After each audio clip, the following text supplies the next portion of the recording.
he made me think that, everything was going to be reversed and okay. And anybody that money was borrowed from, they would get it back, maybe tenfold. And so it was this weird situation of having like one foot in his reality and potentially believing the things he was saying, or even over time wanting to believe them more and more because the alternative was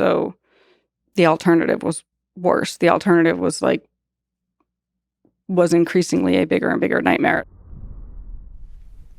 The following is a conversation with Sarma Melngailis, a chef and restaurateur who was the subject of the Netflix documentary Bad Vegan: Fame, Fraud, and Fugitives, that documents the rise and fall of her vegan raw food restaurants in New York City, that ended in what she called a road trip from hell, being arrested in Tennessee, her pleading guilty for stealing over $2 million, and serving 4 months at Rikers Island Jail. Sarma disputes the veracity of the documentary and its conclusions, saying that she was misrepresented. So, I wanted to talk to her to get the full story and to seek understanding of who she is as a human being, the good and the bad. This is the Lex Fridman podcast. To support it, please check out our sponsors in the description. And now, dear friends, here's Sarma Melngailis. You said that you did a lot of reading when you were growing up, and you mentioned Fear and Loathing in Las Vegas by Hunter S. Thompson. So, from the reading you've done in those early days, how did you see the world? Was it to you a beautiful place or a cruel place? I don't think I thought about the world. You were focused on family, just basic day-to-day life? I think I was focused on day-to-day. I had an awareness of not fitting in, but I think back then it felt like something was wrong versus some people are just that way. And speaking of books, I read a book called Party of One by a woman named Anneli Rufus that somebody gave me and suggested I read, and that helped a lot. That was one book that made me feel like it made me understand things from the past that I hadn't understood before, specifically kind of feeling out of place even among my family, which is where you're not supposed to feel out of place. Yeah, I'm not sure where I saw it, but I think you mentioned that you were a bit of a loner. And I also think I saw somewhere pictures of you with green hair in high school and a wild haircut. What was that about? Was that real? Am I just imagining? No, you're not imagining it. It's strange because I was kind of a loner. So it'd be strange to do something that calls so much attention to yourself. Because back then, I grew up in a suburb of Boston, in Newton. And anybody that was there around that time, probably if you said, that girl with green hair or blue hair, it was blue most of the time, they would remember like seeing me walking down the street because it stood out like crazy, especially back then. Now it wouldn't stand out so much, but back then it really stood out. So I was trying to think about why I did that when I was kind of shy, and on the one hand wouldn't want to bring attention to myself, but I did something that did. And it wasn't my family, to their credit, they were fine with it. So it wasn't a rebellion against them or anything like that. They were fine with it. I don't think they loved it, but Your dad was a physicist at MIT. yes. So so he was cool with your green hair, when you're rebellion. That's just the way of life. He was fine with the green hair, but I think in some ways maybe they had to be fine with it because I didn't cause problems otherwise, and I got good grades in school. I was a very low maintenance child, I think. Even with the green hair. So Hunter S. Thompson wrote a lot of good stuff. Mm-hmm. He has a lot of just brilliant quotes, a lot of brilliant lines. So one of the ones I love is, life should not be a journey to the grave with the intention of arriving safely in a pretty and well-preserved body, but rather to skid in broadside in a cloud of smoke, thoroughly used up, totally worn out, and loudly proclaiming, "Wow, what a ride." What do you think about that? Is that good life advice from Hunter S. Thompson? I think so. I think he followed it, right? somewhere I heard recently what he consumed in a day, Yeah. and it was kind of astonishing. It's funny, when I was in college, there were always really interesting people coming through, speakers and whatnot, and I tended to not go to events and whatnot. But in the 4 years I was there, really interesting people came through and gave talks. I don't know, just a lot of famous people. And but then one day Hunter S. Thompson came to speak, and Oh, that was really? the only one I attended. Oh, wow. That was the only interesting person who came to speak on the campus that I attended, was Hunter S. Thompson, and he had a glass of whatever it was, whiskey, and I don't remember a whole lot about it, but it was it was entertaining. And yeah, I mean, later in his life, he started making less and less sense, but he was still somehow like embodying the crazy that he represented throughout his life, the boldness, the fearlessness, the wildness, all that kind of stuff. And we'll talk about Johnny Depp a little bit too. Funny enough, there's like a echo. Obviously, Johnny Depp played him, or he starred in Fear and Loathing, and they hung out together, and it just seemed to somehow, like, the universe rhymes in these two individuals. They're both madmen in different kind of ways. So you also told me that Leon the Professional is one of your favorite films. It's also the reason you named your dog Leon. So what do you find beautiful and powerful about this film? I've watched it a bunch of times, but it's been a while since I've watched it. So for people who haven't watched it, there's a guy named Leon, played by Jean Reno. There's a young girl, I think, I don't know, 13, 14, Matilda, played by Natalie Portman. And she's abused. She has a really hard life. Her parents are, spoiler alert, murdered. And then she finds protection under this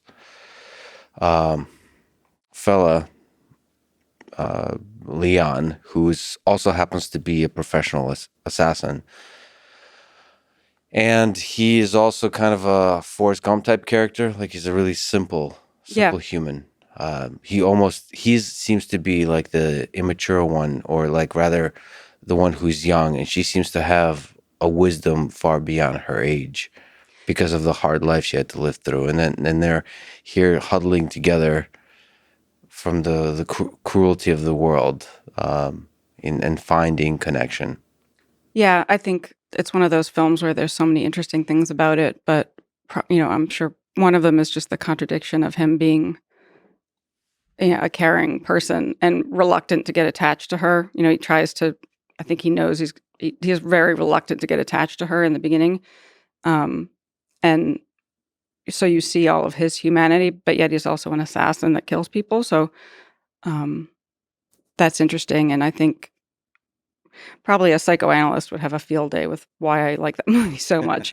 And I haven't gone there myself, but there's something I think about even in the brief part that depicts her in the beginning, it seems clear that she's sort of out of place in her family. And then, there's all kinds of interesting things about their relationship along the way. What I like about that movie, and I had to think about it recently because I've read stuff about it that bothered me, or it bothered me the fact that I haven't really thought about it before. For people who haven't watched the movie, so here's a young underage girl who kind of comes onto him. First of all, I think she actually just doesn't know what like familial love is. So this is the only way she knows how to express love. That's one. And two is, a lot of bad people in this world would take advantage of that, right? And the fact that she finally met a human being who doesn't, and is just there to protect her.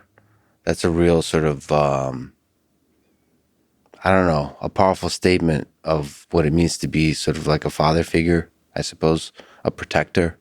So that to me, I love the idea of being sort of the protector. That there's something like something worthwhile in this world to protect, amidst all the cruelty that's all around.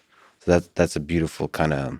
You're basically saving this young human's or you're repairing this young human's path to love, to real love in life, because that idea of love was destroyed for her. Just family, everything is everything is sort of everything around her is broken, and he's kind of repairing it by reestablishing what that kind of love can be. I don't know. And the plant. They save the plant also. Well, there's also just the simplicity of the film, just from a cinematic perspective, is beautiful. The music, the way it looks, the minimalism. Even the violence was beautiful. Yeah, the violence. It was over the top, and also the bad guy, the bad cop, played by Gary Oldman. Yeah, he was amazing. Yeah, I think he was listening to Beethoven or something like that, and he'd taken some sort of pills and drugs of some kind, and so there was a kind of like it's part of the orchestra. Like the violence was part of some kind of musical creation. Yeah, it's interesting because I turn away from violence or films usually that have violence, or TV or anything that has that sort of element to it, except in certain cases where the violence is beautiful. Yeah. Or did you see the movie True Romance? Yes. That's my second favorite movie. Okay. That's probably my favorite movie. Yeah. Oh, well, interesting. Yeah, that's my second favorite movie. That's a more simple kind of love, but also with the violence that is beautiful, I suppose you could say. Yeah. And my favorite scene is the one with Patricia Arquette and James Gandolfini. Oh yeah, where there's a shotgun involved. Yeah. Yeah. And then it actually makes me cry every time I see it for some reason. So for people who haven't seen the film, I think he's actually he's hitting her, or like there's blood and violence and so on, because she's resisting being murdered. There's a lot of violence, and then he throws her into the glass, the shower. Yeah. Thing, and she's all cut up and beat up, and and she laughs. There's just so much passion in it. She knows she's gonna, or in that moment she knows or thinks she knows that she's gonna die anyway.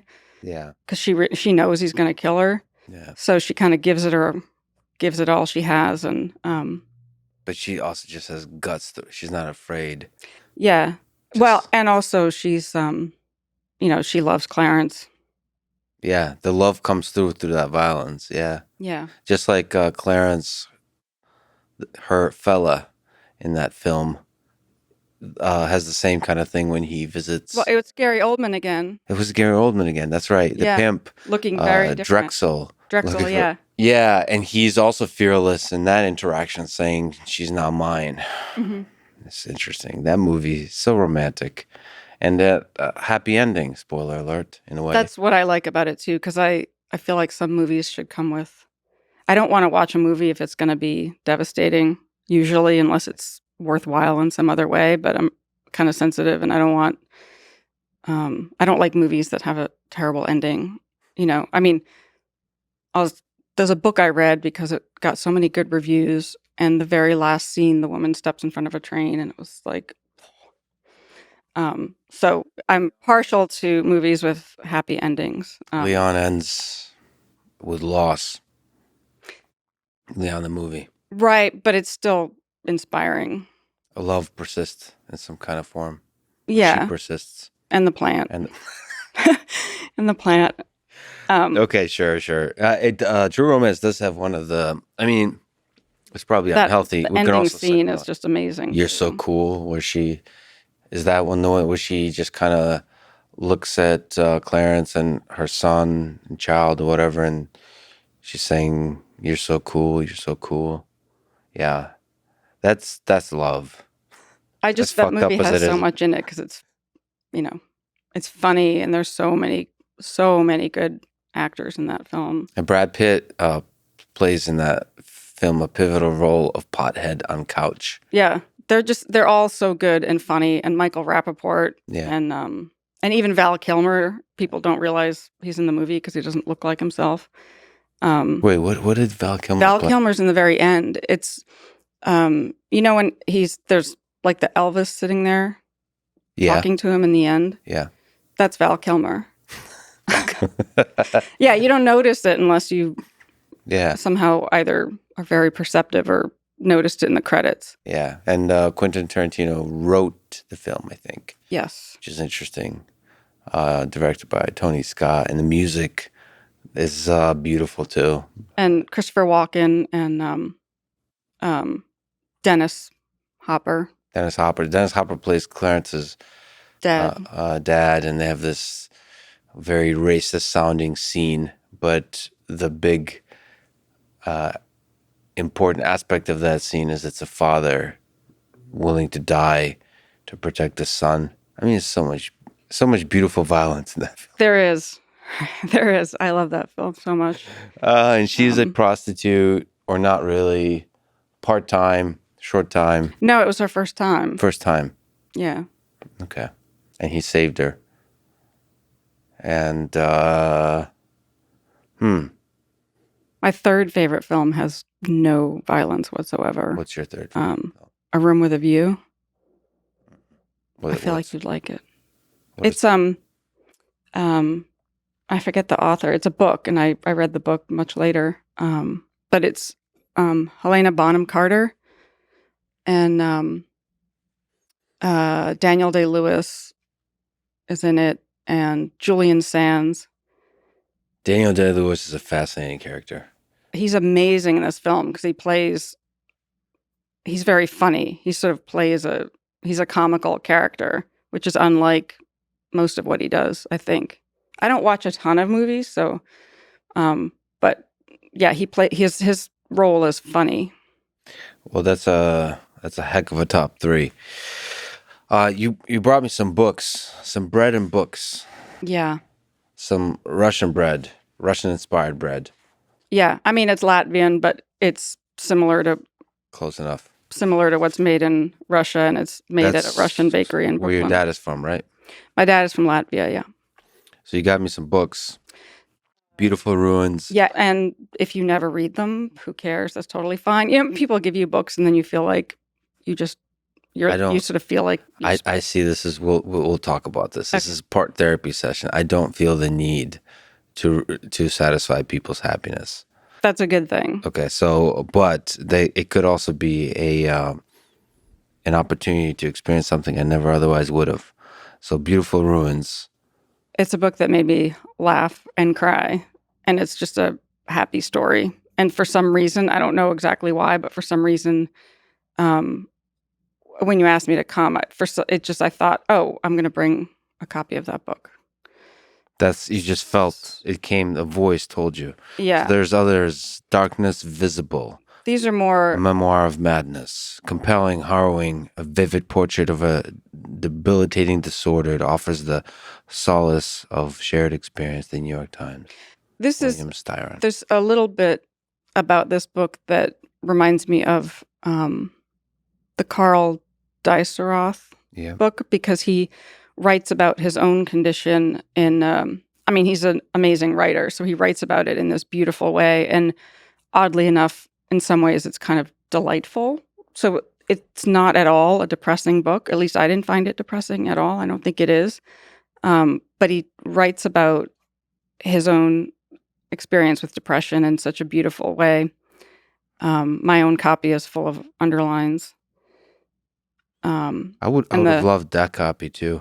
I would love to look into the underlines and then the books with notes, those little secrets that people leave. That's traces. Part of why I like paper books is because I tend to underline like crazy. The Carl Deiseroth book is full of underlines too. Well, I do the same thing on Kindle, but and then you can actually more effectively go back to the things you've underlined because you highlight and so on. But in fact, when you underline on paper books, you sometimes never go back, which always makes me sad. To the book? To the things you've underlined. In the paper books? Yeah, in the paper books. Oh, I do. I go You back. do? Yeah, I go back a lot. Do you wonder what the heck you were thinking about when you wrote something? No. Well, sometimes I underline things that are... Well, also what I do is I have a whole file in Evernote of transcribed quotes from books, ones that I want to save. So I might underline a lot of things in a book, and then maybe like a third of them, I want to write them down somewhere. So I write those down. And I think even the time it takes to transcribe it is somehow worthwhile. It's like searing it in your brain. And you're reliving the memory of having it read it the first time. yeah. And then sometimes I'll pick up books. I even, and sometimes I just underline sentences that are, it's not the content of the sentence. It's more that it's just a beautifully written sentence or like a particularly apt metaphor or something that's really nice. And I like paper books too, because I bought Beautiful Ruins. I would have never heard of it, I don't think, except one of my favorite things is to go to used bookstores. Actually, Goodwill sometimes has really good big book selections, depending on the area where you go. Sometimes you find a lot of treasures there. And what ends up happening a lot is I end up buying books that I know, sometimes also because I lost all my belongings at one point. So I'll very often buy books that I've already read just to have them. And but then what always ends up happening is I'll find there'll be a couple of books that I buy that I've never heard of the author. I don't know anything about the book at all, but something drew me to it. And what I like about that is you're buying used books, so it costs $1 or $2. So if you made a mistake, like no big deal, who cares?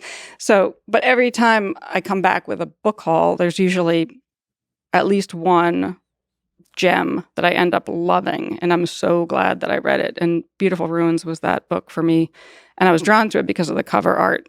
Like I just loved the cover and the colors, and then I picked it up and read the back and bought it. And I also feel bad sometimes buying used books when the author is still alive, because I feel like if you write a book, you should get the royalties. So, But you get to live with that regret. well, also, I mean, I'll usually end up putting a picture of Leon reading the book online, and then other people buy it and read it, and so I feel like I've made up for. You make up for it. I've made up for depriving him of the royalties. I used to live in Cambridge, Massachusetts.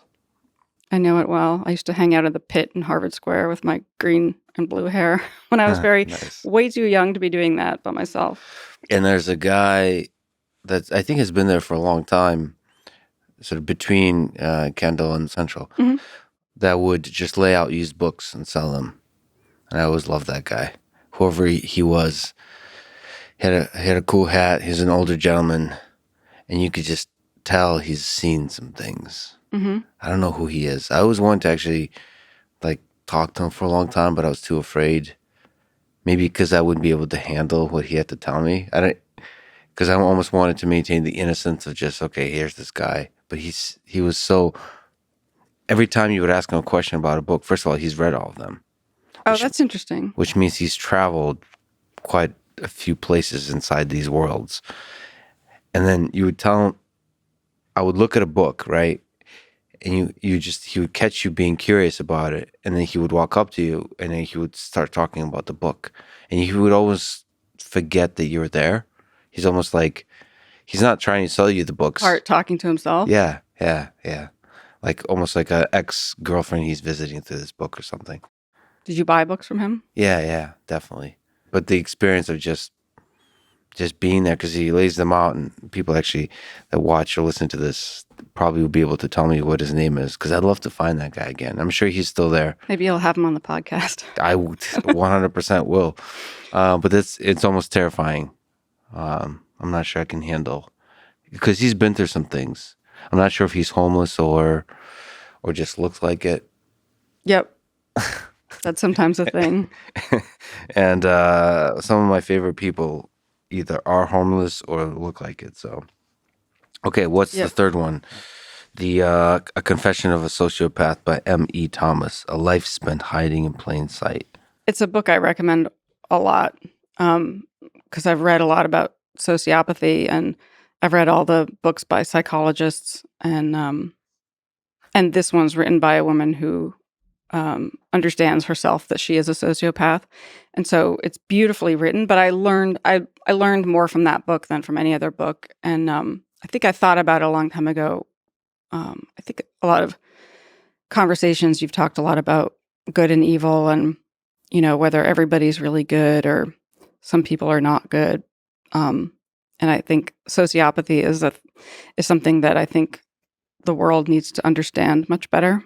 And so that book helped me understand a lot. And it's beautifully written, and she tackles all the really interesting moral questions, like, like what if we were able to definitively diagnose people in some way, like you could immediately identify who's a full-blown sociopath, and then what as a society would you do with them? Because in most cases, they're just going to cause destruction and pain and harm, and or potentially rise to power and become president or something. So I just found that book fascinating. And we'll return to this idea because it's fascinating. We'll return to human psychology and human nature, but let's go through the timeline of your life. Let's take a stroll. So you wrote that the documentary about you called Bad Vegan, Fame, Fraud, Fugitives is not a documentary. You got some things right, some things wrong, and some were, quote, disturbingly misleading. So let's go through and get things right today. First, can I give you a whirlwind summary, the way I understand it? And Yes. Also for context of people. So 2004, you, Matthew Kenny, and Jeffrey Chodorow opened Pure Foods and Wine in New York City. Did I say their names correctly? Pure Food and Wine. No, their names. Theirs. Well, yeah. Matthew Kenny, Jeffrey Chodorow. Yeah. Yeah.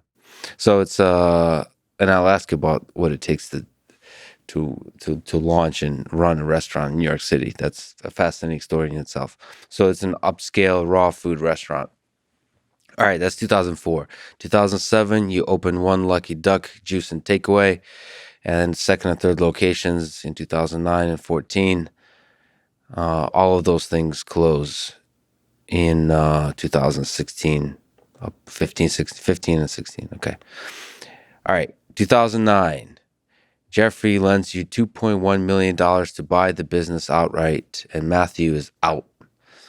Matthew was out earlier than that, and then time passed, and I had, what was complicated is I had started the One Lucky Duck brand on my own. At first, it was a .com that was doing like delivery. Or, it was a .com where people could order ingredients and things and all of the products that we made and packaged. So we made a bunch of cookies and snacks and things that were, I think, different and, if I may say so myself, better than other strong words products out talking there. Trash already. Yeah, but then about the cookies. But I feel like I can brag about our food and products because I wasn't a few recipes early on I came up with, but it was the people that worked with me that created really good recipes and products, and I was just kind of there curating it all or helping to get it out there. What was your favorite thing that you've created? Maybe yourself eat. Not you created, but all of these efforts have created in terms of meal. Like you said, cookies. What are we talking about here? That's a hard question. Not the favorite, but like something that pops into memory that brought you joy. The Malomar. Everybody loved the Malomar. It was so very often we made like raw vegan versions of things that people are familiar with. So it was I think it was pecans. It was like a salty cookie made with nuts and then covered in chocolate. And then there's a big blob of coconut cream. I love coconut. Which it didn't taste coconutty. Our ice cream was made with a coconut also. It's like the meat from coconuts pureed. And then there's some soaked cashews in there. But anyway, it was a blob of vanilla flavored cream, kind of like a healthy, natural version of fluff. I don't know if you're familiar with fluff. Basically, every single word you say, I'm not familiar with. You should see my diet. I don't. It's like steak and vegetables. Fluff is like a thing that I remember it from my childhood. Like peanut butter and fluff is a ridiculously delicious combination. Is it fluffy or is it It's not? like a marshmallow. It's basically like if you softened marshmallows and made it into a luxurious, amazing goo. Oh, so it's like a and fancy then put it in a marshmallow. jar. Okay. And then made it's it just goo. spreadable. It's spreadable marshmallows, kind of. Oh, I see. I think that's, yeah.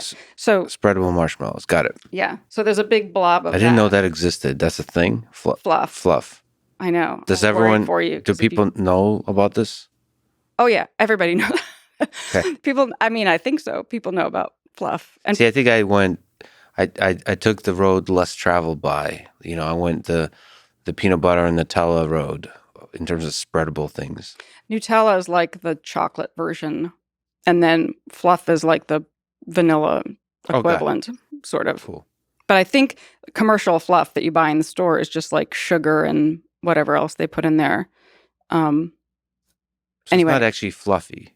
It's kind of fluffy, okay. But it's wet. Because Nutella is It's not like- fluffy. Yeah, so it's like Nutella if you whipped it and Okay, then so kind of whipped got it Nutella, a little but bit vanilla. a little bit aerated. Okay, So now it's a we're getting bit this. more fluffy. So fluff was a part of the formula here. So this fluff. Well, so the coconut cream that we made was like a healthy version of fluff, Oh, kind of. nice. Except it would, you could make a quenelle, like a little scoop of it, and it would stay in that form. Malomars were refrigerated, and then there's like chocolate drizzled over that. So it had that like salty, sweet thing going on. That was probably my favorite. And that's a dessert. Yeah, it was like a dessert snack. It wasn't as you wouldn't order it on the restaurant menu, but in the takeaway you could get them, or sometimes some people would get them shipped on dry ice and pay a lot of money, like a lot of money, to have them shipped on dry ice. People are funny. I know. I kind of want to like name drop because it was Tom Brady used to order them. Oh, that's awesome. Yeah, they would order those shipped on ice to Boston. Yeah. Continuing on, in 2011, you meet Anthony Strangis on Twitter and then in real life. Also around this time, I think before you got your rescue dog, a Pitbull named Leon. Yeah. 2011, 2010. Do you remember? It was September 2010. So, because I think he was born roughly around March. I gave him a designated birthday of March 10th, 2010. Why is that? Why March 10th? I wrote about the story of adopting him on my website a long time ago, and then I reposted it here on my current website. And what happened, I got weirdly obsessed with Leon before he was Leon. He was a dog in a shelter named Quinn. And I couldn't stop thinking about him. And Him specifically. Him specifically, You yes. saw him and there's something very special about him. I was trying to convince somebody else to adopt a dog. So, Alec Baldwin. yeah. And it didn't occur to me that I I would like get how you didn't name drop dog. him, but you name dropped Tom Brady. I like it. So I was trying to convince him to get a dog because I thought, he should have a dog. I saw Leon's picture and just got weirdly obsessed with it in a way that I couldn't really explain. And I was laying in bed one night and thinking, I just couldn't stop thinking about him, the dog, and the paperwork or his description in the shelter bio said that he was roughly 5 months old, or however, whatever it gave as his age. I went back and it would have been March of that year that he was born. And I had a cat that I was particularly attached to. I had two cats, brother and sister, but the boy cat, we had sort of something that felt like like we'd look at each other and like there was something there. I don't know what it was, but and in fact, when he got sick, I knew it before he even had any symptoms. It was like something in the way that he looked at me. I knew something was wrong. And then was it friendship? Was it like was there a power dynamic? Cats seem to not really give a fuck. Yeah, they seem to dismiss you as usually, yeah. Your entire worth as a human being, right? In a single look. Was that there, or he was more dog-like. Okay. He would occasionally fetch like this little styrofoam thing I had. He would fetch it and bring it back, and he was friendly. And if somebody came over, he would jump in their lap. He was less standoffish than most cats. But there was just something about the way he would look at me. I don't know. And probably in his mind, he's just a cat. I give him food. Whereas in my mind, it's some kind of, great soul connection. Great, but not in great his long running romance. Not in his kitty mind. But either way, so he died in March, and I thought, so I sort of concocted this. I just thought, that, well, if he died on March 10th. And so I thought, well, maybe Leon was born that same day. And that's why I'm so drawn to him. I don't know. No, that makes sense. But it's then one of you those just things felt that like is sort of, when you saw him, you just like there's something. it was his picture, yeah. Oh, the picture, and you were drawn something about the personality in the eyes. It was something about his picture. I don't know what it was, and everybody at the time was like, "What are you thinking? Why would you get a dog? You can't even take care of yourself. You're overworked and busy, and why would you get a 5-month-old Pitbull mix? Why not get an older dog that's easier to take care of?" And for me, it was like, I don't want any dog. My intention isn't to get a dog, but there's something about this dog that I have to get. And so I went to see him. And then I had already filled out an application. It was just, I went to see him, and then it was the afternoon, and I sort of decided in my head, like, all right, I'm coming back to get him. I have to. And so the next morning I got on the subway and went back to get him. And I was crying on the subway. And I remember thinking that I don't like crying in public. I cry a lot, but I don't like crying in front of other people. Yeah. And I love it. I thought people on the train looking at me probably think that, somebody died or... Sorry, you're crying on the way there or on the way back? On the way there to get him. Yeah. I don't know why I was crying. It was just something about it was overwhelming. So tears of happiness or tears of something? Something. I think tears are overwhelming. I know I'm like jumping off, but there was was it in your conversation or the book? Carl Deiseroff talks about tears of joy and trying to explain them. And he said something about how it was like about, because tears of sadness could be understood in having like a evolutionary purpose. But why tears of joy? And I think he said it was something about like hope that could be like lost. So if you cried at a wedding, it might be like you're crying because their love is beautiful, and you're crying because, they could get hit by a bus tomorrow or something, It had something to do with that. And I thought, to me, it feels like overwhelmed, because then how would that explain music? Because music will make me cry a lot. No, because it's anything beautiful, like love. You realize it's gonna be over one day. Or it's just overwhelming. It could be overwhelming. I think it's just overwhelming. But like if you had to explain, like one way to explain it, as you're saying, is it's so awesome that it breaks your heart that it's going to be over. This feeling is going to be over. Either it's the song or the person, you're going to lose them one day. But even when you're just watching something this is completely ridiculous. But I remember one time I probably was hormonal or something, but it was like an episode of Family Feud years ago, and Wheel of Fortune. Yeah. It was Wheel of Fortune, and some family like won all this money, and they were so happy. They were so happy. They must probably needed the money or something. And I started crying, and I'm thinking, why am I crying? But I think it's just like an overwhelming. I think it's overwhelming in some way. And on crying, the surface, because crying is a relief. Like you feel better after you cry. But doesn't explain the crying. You feel better after you cry. And you're saying it's overwhelming, but that's on the surface. The question is what's going on underneath. That's the Jungian shadow. And I don't think neither you or I can answer that question. Right. But there's something going on underneath. There's probably something that touches you in some specific way. Yeah. And so you were crying on the subway. So I was crying on the subway. It's a very New York thing to do.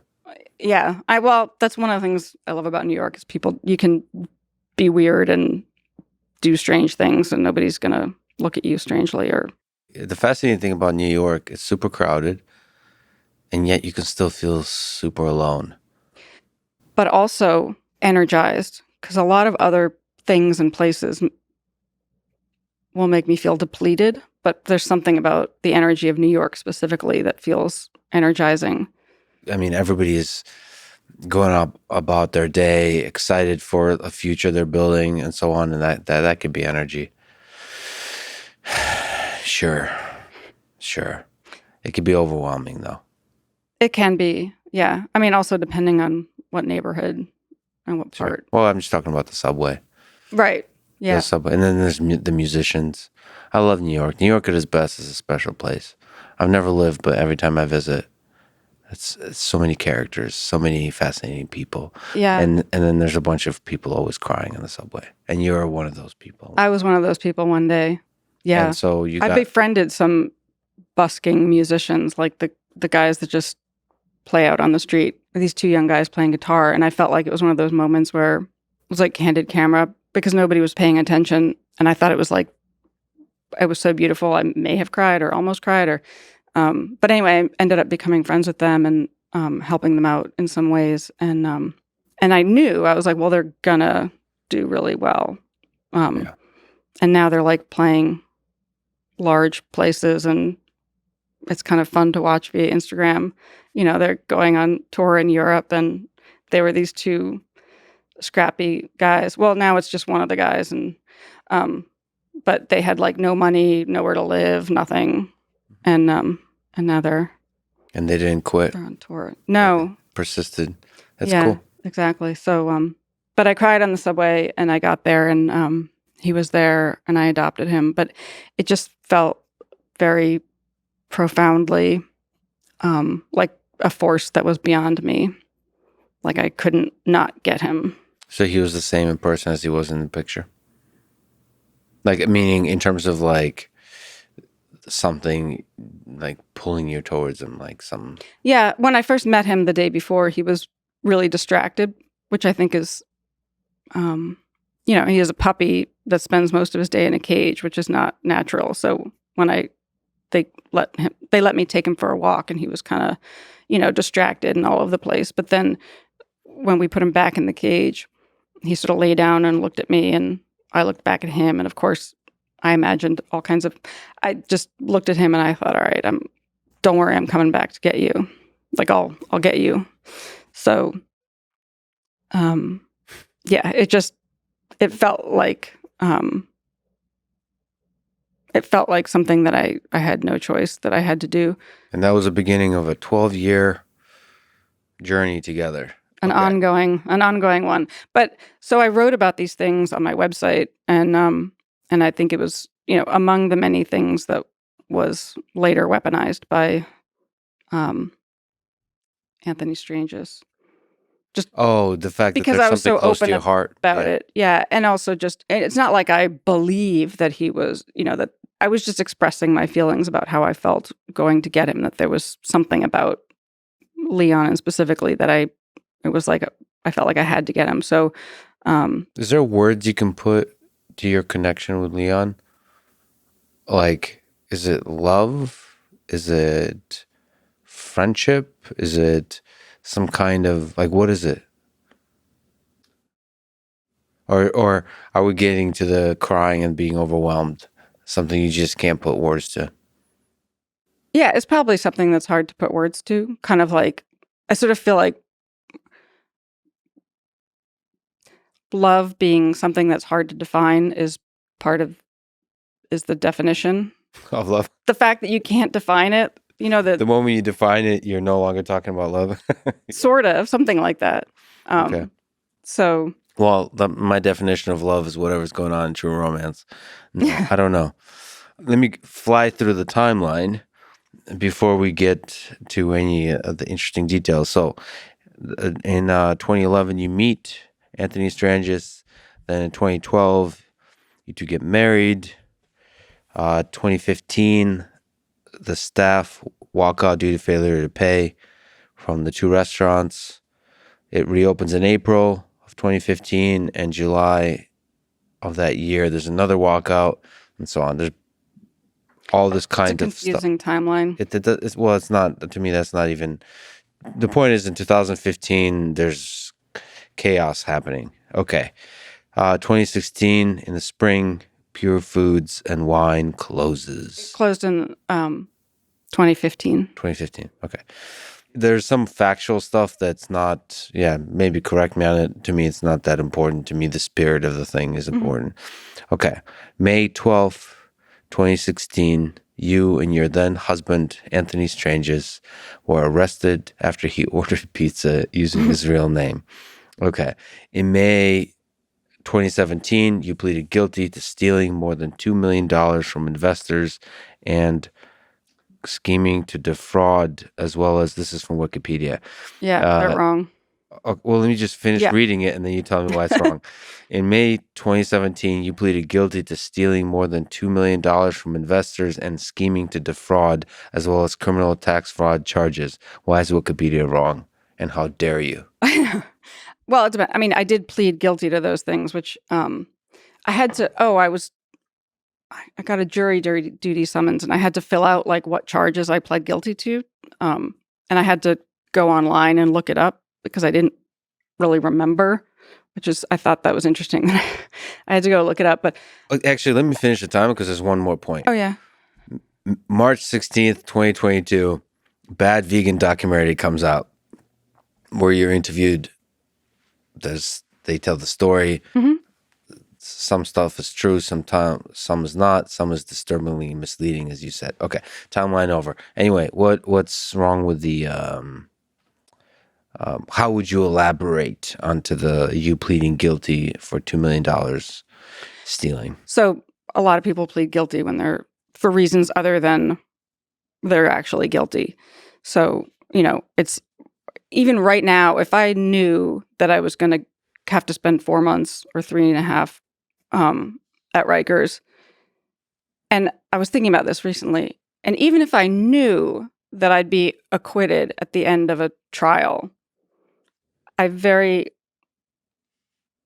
likely would have just taken the 4 months because, the stress of going through a trial, but in particular, it'd be incredibly stressful not knowing the outcome.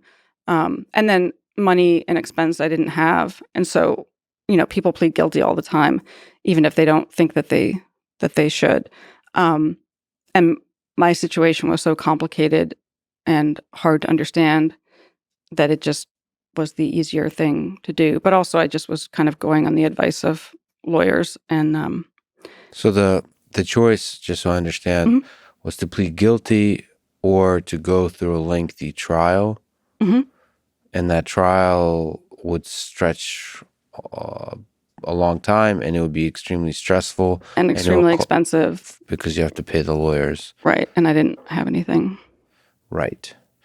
And so a lot of people in that situation might choose to plead guilty. And so that doesn't necessarily mean the full heaviness of that statement of guilt. Right, and I think people plead guilty all the time in situations where they're being threatened with like a heavy sentence, and they sort of feel like they have no choice. But that's kind of part of a lot of things that are messed up about the system overall that didn't necessarily apply in my case. But so we'll talk about to what degree you're guilty and what that even means. Yeah. Because it depends on intention, I think. Yeah. But then the word intention also means a lot of things, like the word love. That's true. All right. So the restaurant closed the first time when I was away and told to be off communication. And then By Anthony. Yes. And then he told you not to talk to anybody. He told me not to like open email or look at my phone or whatever. Okay. And so when I came back and had to get it reopened, which seemed like an unbelievably difficult task, and I was kind of shocked that I was able to pull it off. I worked incredibly hard to get it reopened. And, because that place meant meant everything to me. And so I just had to get it reopened. Were you surrounded by people that were just angry at you? At that time, not well. The staff and all that. Yeah, kind but of stuff. most of them came back. A lot of them came back. I think what was so unbelievably painful about that whole time was like not being able to tell anybody what was really going on. And in a sense, not really knowing what was going on myself, but not being able to, like, having to pretend all the time was just like. So you didn't really tell soul-crushing. anybody about Anthony? About him and what was really going on, in part because I didn't really understand what was going on. Yeah. So what I did was I raised money to reopen the restaurant, and I think I raised something like maybe like $900,000. And probably 90% of that went to reopen the restaurant. And I even made 2 sales tax payments right before we disappeared. So it just sort of logically seemed like, so it's not like all of this money was taken and then he and I ran off together with a whole bunch of money. It was like I raised a bunch of money to reopen the restaurant, because I wanted the restaurant to exist again. And I wanted to, I wanted to run it. I wanted to reopen the restaurant. And most of that money went to reopen the restaurant. And then I disappeared. So sort of the timeline gets a bit wonky. So it's, this impression was created that we ran off with a whole bunch of money and we didn't. So, if I wanted to be a criminal and steal a bunch of money, why would I have put it all back into the restaurant and reopened it and then also made 2 $10,000 sales tax payments that I didn't, and I also repaid, $10,000 of another loan. I was making repayments and stuff, and then boom, I disappear. So was your mind going through a roller coaster here? So could there have been multiple yous there? So one mind is like, I love this restaurant. I'm going to reopen it. I'm this chef, business owner, this person. And then the other is a human that's in this complicated love affair. It wasn't a love affair. Okay. These are just words. How can I? Okay, what? I don't want to. I say that lightly, but also not, because love can make us do dark things, and you can say that's not love. But okay, the thing that traps us, the things that pulls us into a connection with another human being, that's love, even when it's abusive and dark and toxic and all those kinds of things. In some cases, I think, like if it's voluntary, but in other cases, somebody pulls you in. So it's not like you're drawn towards them. They pull you in. So just to clarify, even when it's not physical, when the pull is with words, so it's emotional. Yeah. Okay.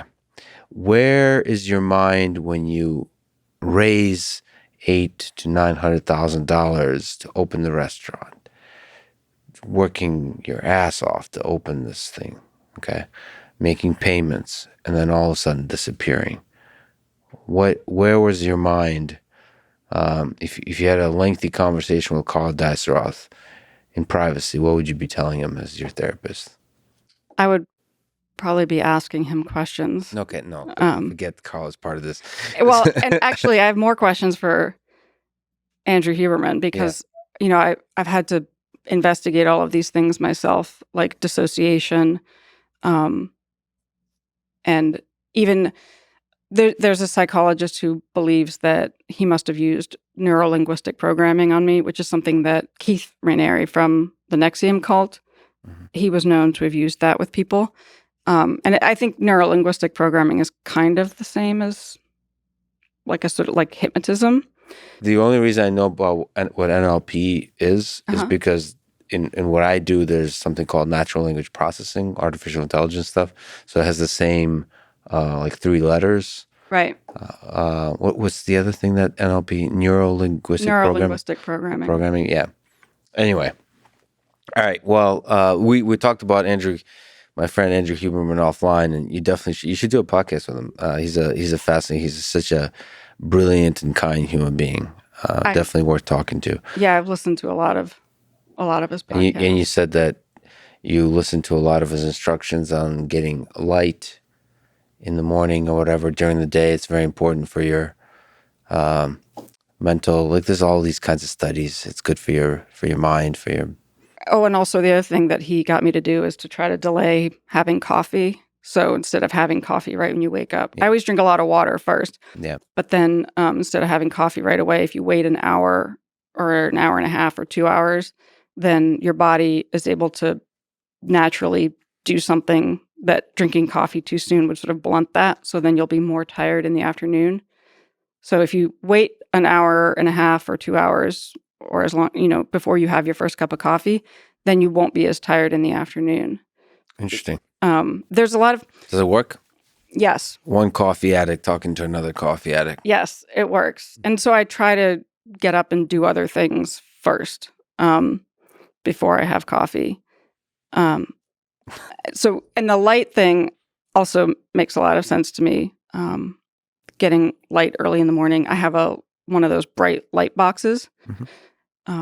And I would love to have an apartment that had a little deck or something where I could just step outside. Because when you live in an apartment, you kind of have to like go all the way outside, and then there's people everywhere. And so to get that early morning light isn't that hard to do when you're... Are people good for you or bad for you? What does Andrew Huberman say about that? I'm just kidding. It's a joke. Okay. So moving back to where was your mind that led you to disappear to, did you guys go to Vegas first and then to Tennessee? No, I kind of refer to it as like the road trip from hell. It's a very Hunter S. Thompson way to describe it. Right. You went back to back country. Maybe it was sort of Hunter S. Thompson-esque, except without actual drugs. That was one of the first questions my father asked me was it drugs? And I wished that I could have said yes, because I didn't know how to explain what had happened. But so road he trip took me away involuntarily, except, of course, he wasn't holding a gun to my head, but all along it was like a metaphorical gun. Was there ever physical abuse? No. What would qualify as sexual abuse? Yes. But physically, no. A couple of times we would get into slightly physical fights, but he never,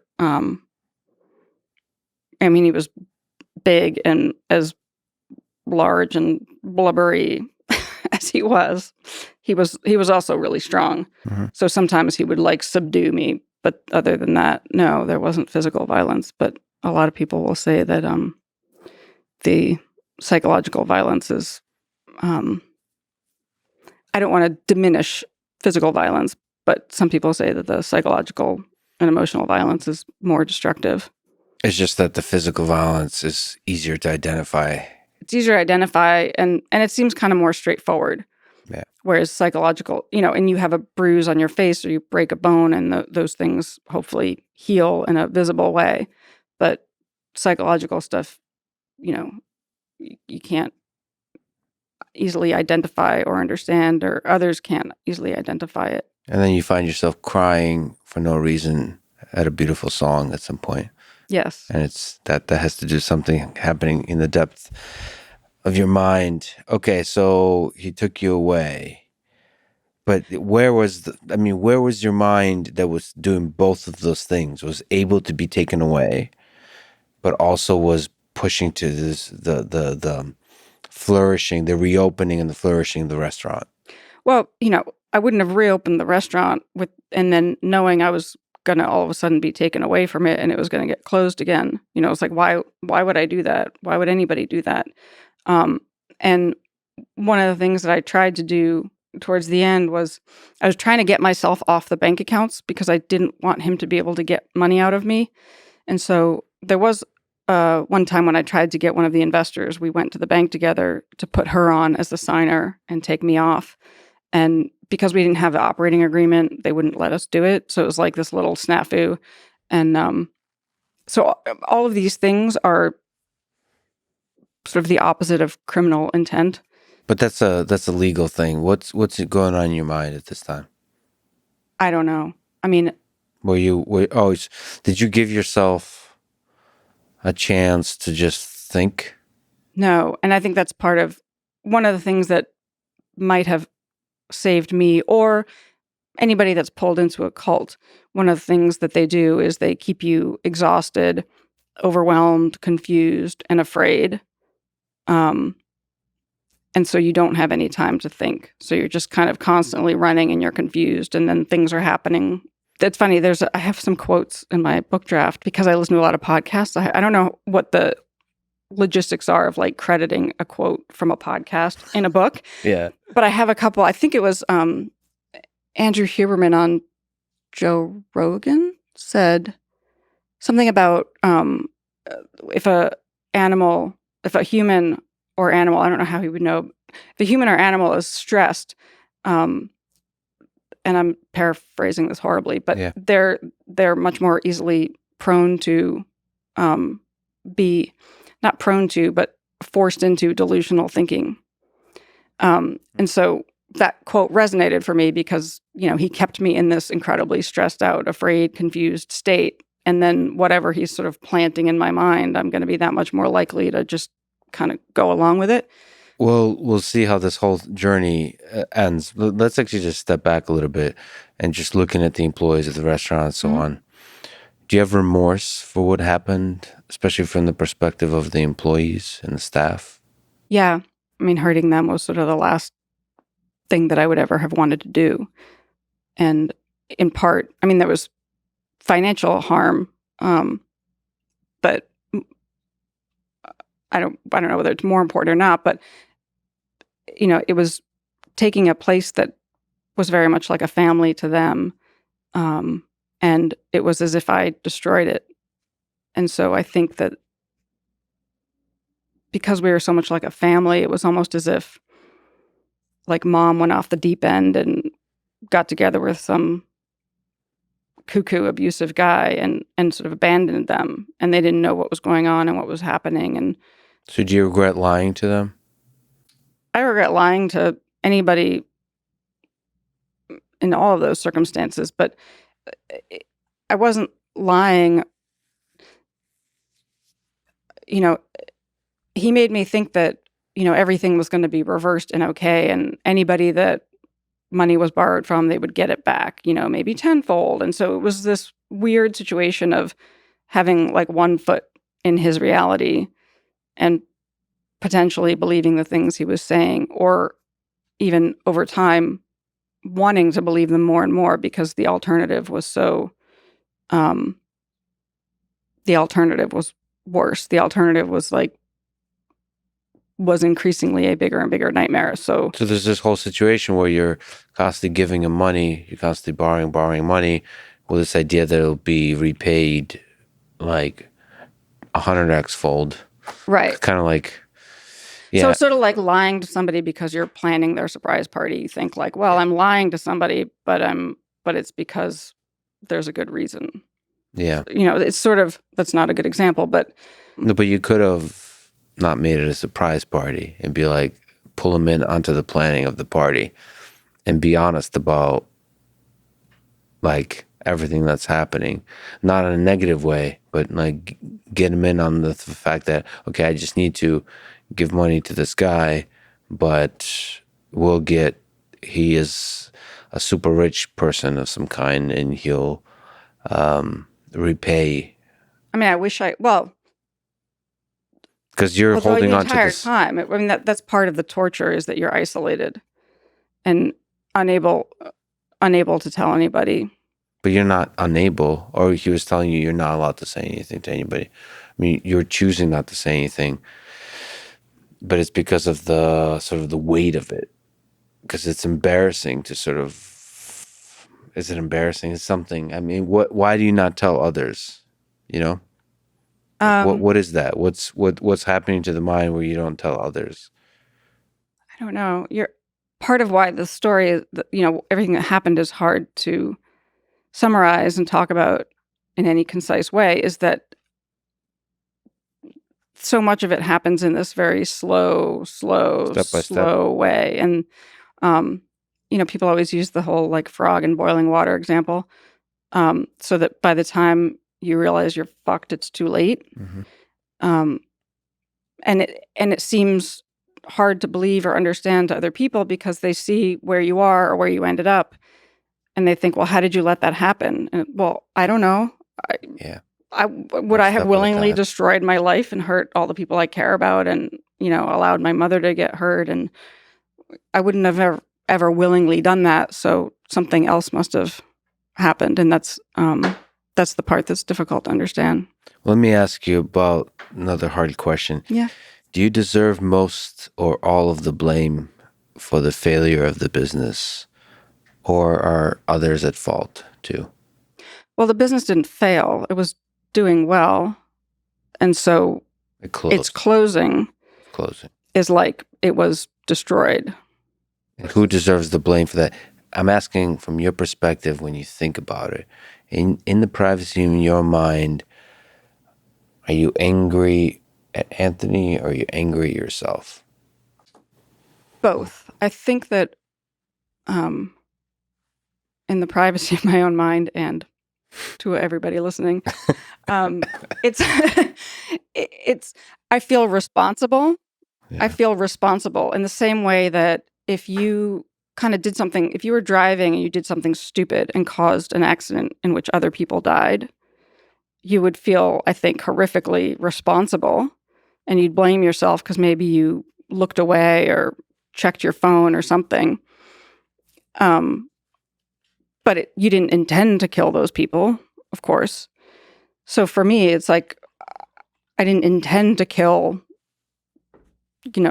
sometimes I say like my own child. I don't know if that's offensive to some people, but it's like as if I killed my own child. It was a business, but it was special.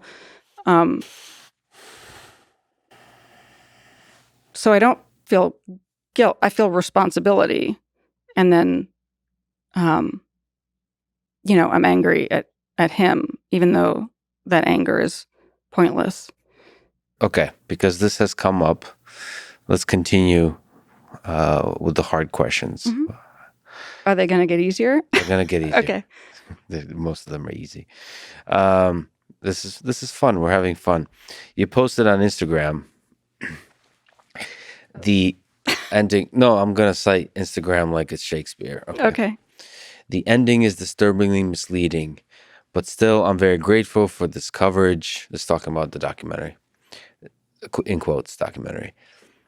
I'm okay with the criticism and judgment, but would rather it be based on what's true. And then you say a couple more sentences, and then you say Leon, who has his own Instagram account, yes, he does. One lucky rescue dog, says hello. He loves you all, even if you call me a, quote, defective, arrogant sociopath. It's all okay. So, the hard question. Do you think you are in part a sociopath? No. Would you know it if you were? Yes. How does this work? So what have you learned from reading this book? I had all these interesting thoughts about all these sort of questions and thoughts about it because the book I'm reading now, that I'm only about a third of the way through, she talks about some of the things in the brain structure that are particular to sociopaths.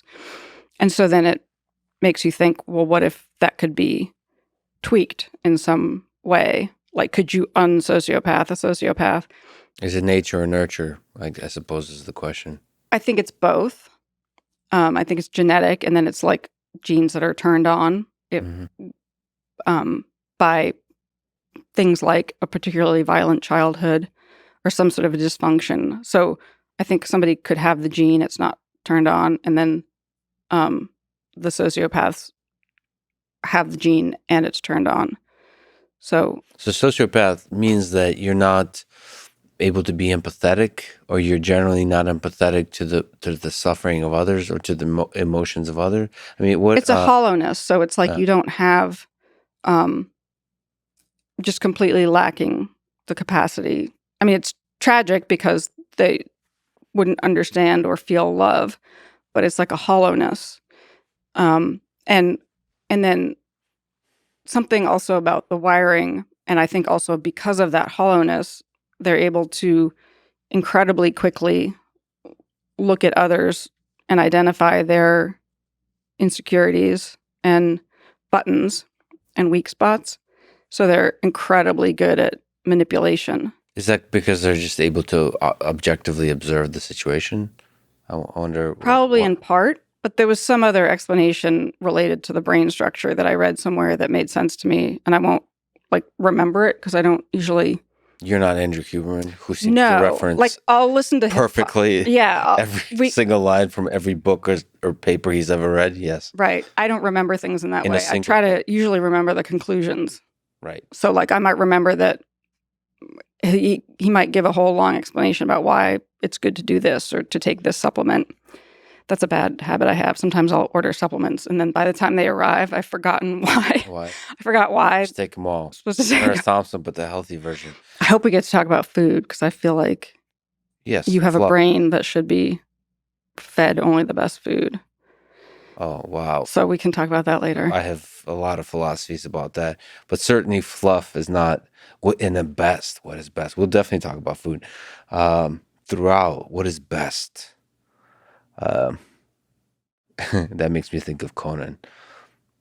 And I just talked to Oliver Stone, who I didn't realize wrote Conan the Barbarian. Do you know that in my head I pictured Conan O'Brien? That's what.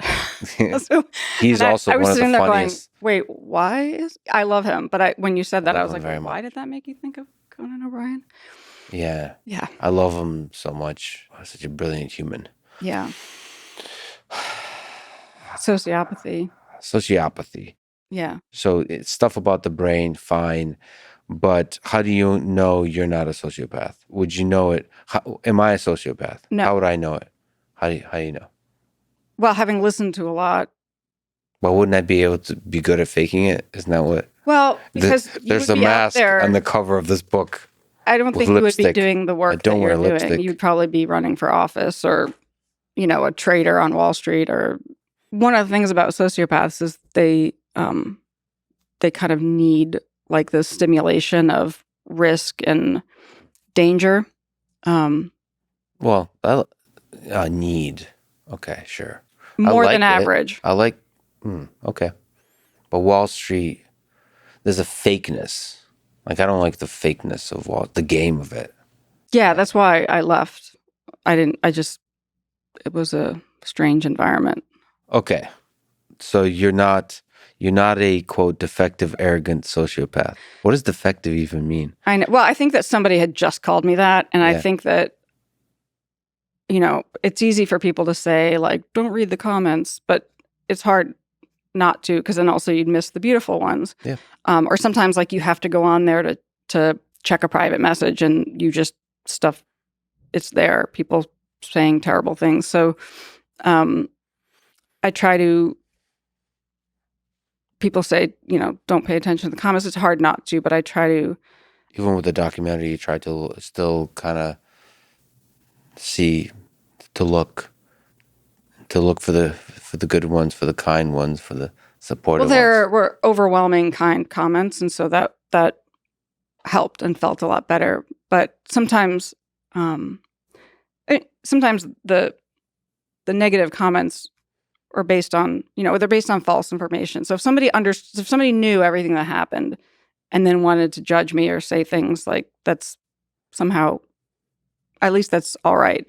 But so you think people saying these things based on things that are totally false is just, it's hard. It's hard to just let that go. But I know that people also say things for their own personal reasons. I had a fascinating exchange with somebody who direct messaged me and called me trash. And you responded. I responded because it was... No, it was amazing. Yeah. So okay. I would do this a good once opener. In a while. It's sort of like I might be procrastinating but I would scroll through because the private messages were overwhelming and there's still just this massive backlog that I'll never probably get to read. But the one that called you trash as a pickup, as an opener, you were like, this is interesting. I just was in a mood. Yeah. And so I responded and I wish I hadn't deleted it because I sort of deleted a bunch and then I was like, oh, why did I delete that one? Because I was curious what exactly I said to him. But I responded to him in a nice way. And then he responded back, and then it started this whole back and forth conversation. So he was kind quickly, or no? Yes. And then also like wanted to get to know me and lives in Pennsylvania and was like, I'll come to New York. And I'm like, Yeah. you realize if we, if somehow this just Yeah. turned into like, that would be our how did you meet story. Well, he called me trash online. That's a pretty good, But yeah. he ended up having such an insightful comment. I just found it interesting. And I think first he said, I never imagined you'd reply, which is, it's like part of the whole thing with social media. Although this guy wasn't anonymous. Was not anonymous. No, I think he had a private account, but it's like his name and his face was there. Yeah, people forget that you're a human being when they message you. Exactly. Folks, when you message me, I'm a human being. So I told him that was, like that I was hurtful. Yeah. And I guess I wanted to understand more why he said it. And it was surprisingly insightful, but he said something about, again, I wish I hadn't deleted it, that he was like, I guess I was just angry because like that guy, he said something like, I guess I was just angry because that guy got you. And oh, wow. I would have, so it made me think of the whole like sort of incel jealousy thing that can be very terrifying if you're female, is that like if you reject a guy, they might turn around and be violent or angry at you. Yeah. And so well, to be fair, there's a dormant anger in probably all of us. I believe there's a capacity for cruelty and anger and destruction in all of us. And the whole struggle of life is to emphasize the good stuff. And, yeah. So it's not just an incel thing. It's true for men and women. Both are capable of cruelty. That is very true. But this one guy, so let me put on my therapist hat. We started, what did we start with? I already forgot. But keep Leon. coming back to sociopath. No, no, just maybe it's not the best idea to answer comments that start with "you're trash." I don't do it all the time. It just I happened upon that one, and I was mood. Just in a certain mood. I was just in a certain mood. Well, let's and I like further offline sort of discuss this mood that you're in, because it might get you in trouble at some point in your future. Okay. Can we just jump back? Speaking of guys that say as an opener you're trash, how did you and Anthony Strangis meet? Can we jump around and tell some of the details here? Because I believe the documentary doesn't cover that well. It's not clear. There's some Twitter interactions, and you've kind of assumed. By the way, I do think you need some social media coaching on this, because I think, I have some books you need to read. I think some manuals on how to use Twitter properly. But anyway, the apparently you kind of thought that this person, who turned out to be, what was his name? He called himself Shane Fox, but he turned out to be Anthony Strangis. That he was somehow friends with Alec Baldwin because of their friendly interaction on Twitter. Mm-hmm. And so you started interacting with him. Mm-hmm. And then how did that escalate quickly to it escalated slowly. And I think, I'm sure it was intentional, because had I met him right away, I would have probably thought like, oh, he's not what I thought he was, and no thanks. But it was a long time. It was many weeks of back and forth conversation, digitally one way or another. So it was, via Twitter, and then via direct message. And then we both played Words with Friends back then, and we would message in Words with Friends. And then eventually, we exchanged phone numbers. So how does Word with Friends work? What's that? I know that's a popular game. Is that like Scrabble? It's like Scrabble, and you're playing other people, and then there's like a chat function. Yeah. And then you can chat with them. Right. And so you were this intellectually stimulating game, and you were like flirting and that kind of stuff. Like witty banter. Yes. AKA flirting. Yes. And but all of that lasted a really long time, and he would give me like little tiny bits and pieces of information about himself that made him seem kind of mysterious. This is a dark, mysterious man who was a Navy SEAL, strong. Yeah, and he would always imply things versus say them outright. So you're kind of always guessing and filling things in. Clint Eastwood type of character. He's not going to say it outright. He's what? He's a Clint Eastwood type of character. He's not going to say it outright. Right. He's just going to act badass. Yeah. Okay. All right.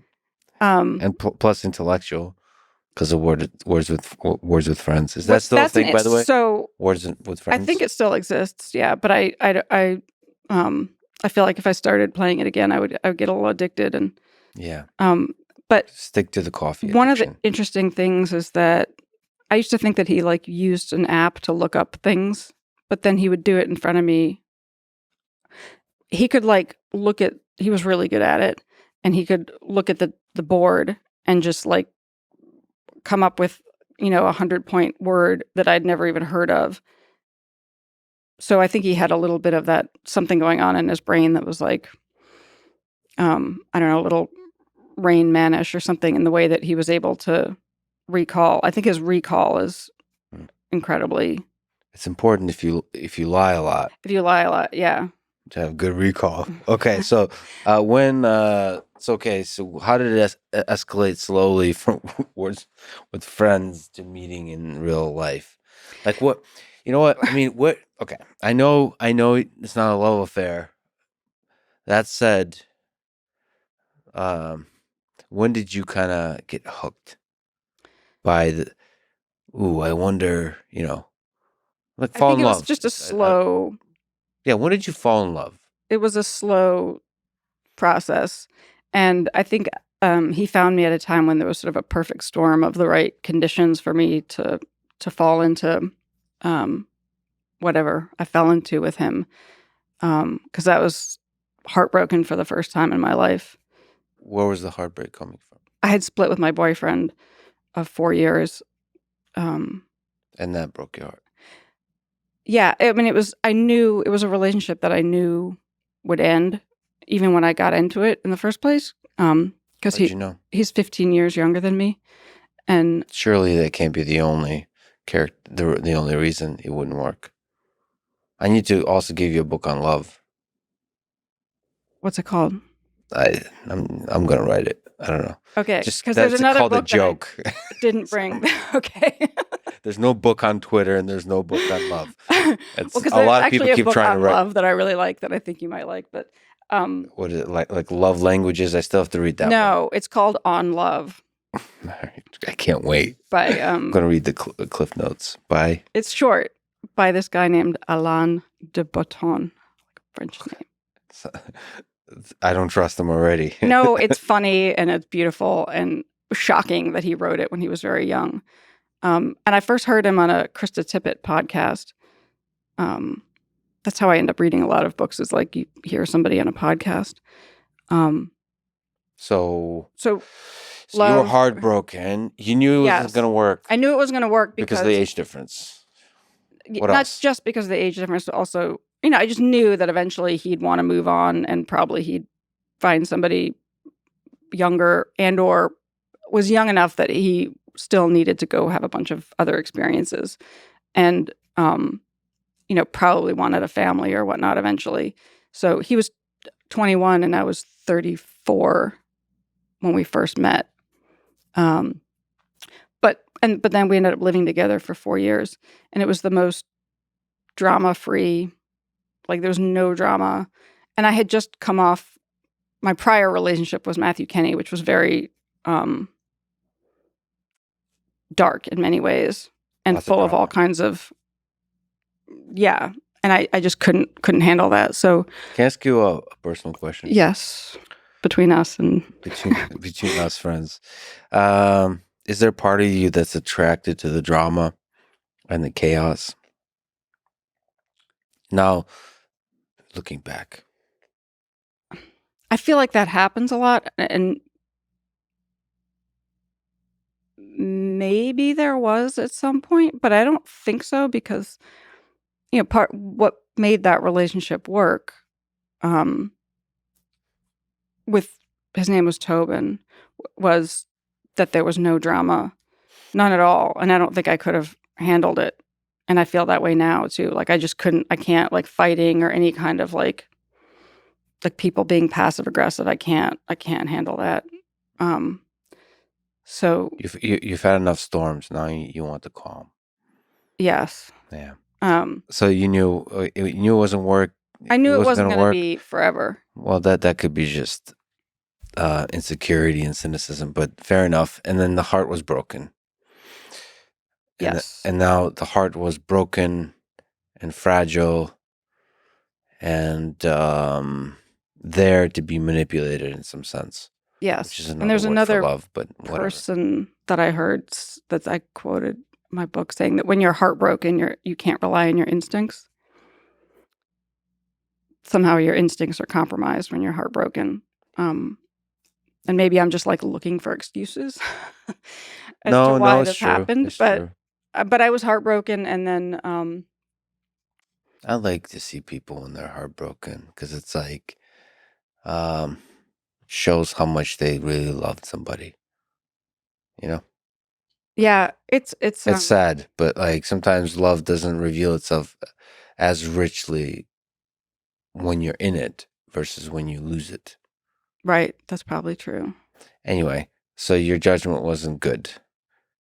Great. So now you're lonely and you're super busy running the restaurant, but when you get home, you're lonely, or like in between.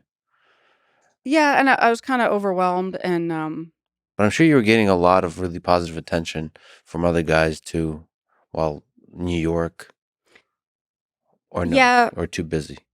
Well, no, because it was a restaurant. There was you're like constantly meeting people, and really interesting people. And New York is full of a lot of interesting people. And you're, attractive. It's, So why are you connected to some mysterious, distant man from somewhere else playing over words with? because, well, I think now looking back, I think it's because I felt like he understood me, and what was that feeling coming from? You think, like what?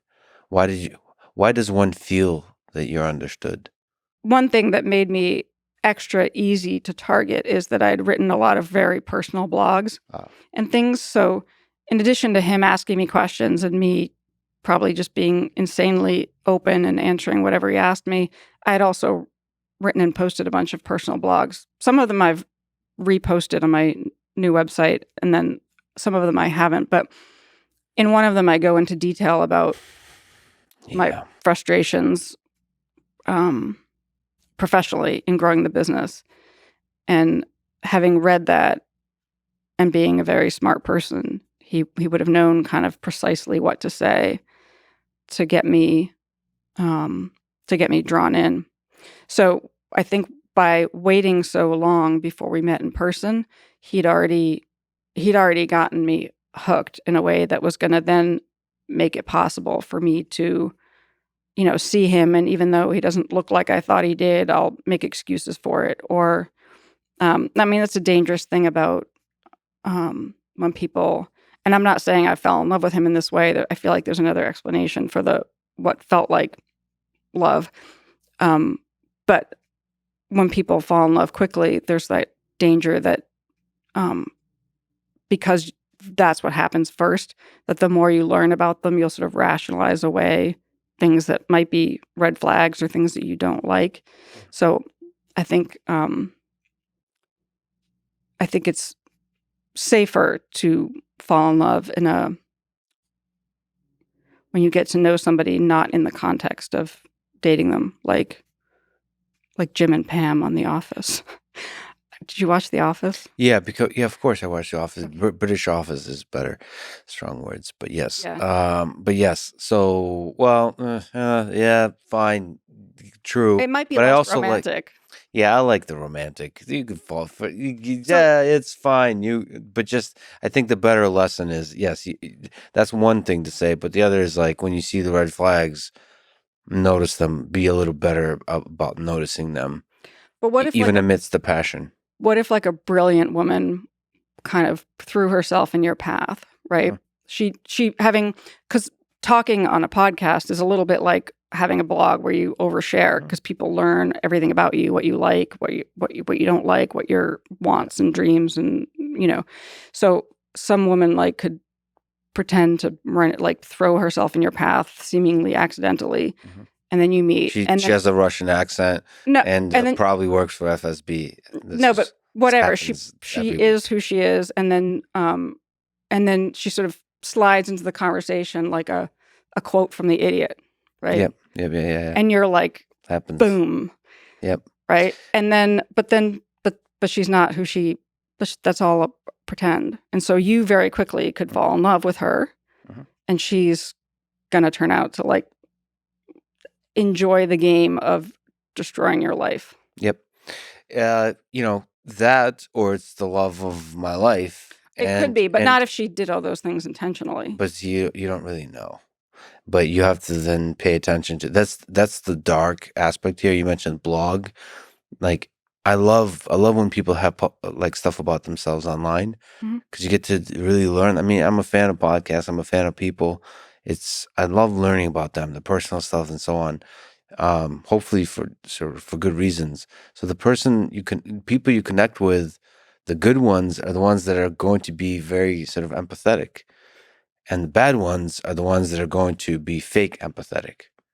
Like they're going to learn everything about you and use you to manipulate you, as opposed to learn everything about you to fall deeper in love with you as a friend or as a romantic partner. Or like genuine curiosity. Yeah, genuine curiosity. Like there's something you're drawn. Like imagine your dog Leon had a blog after.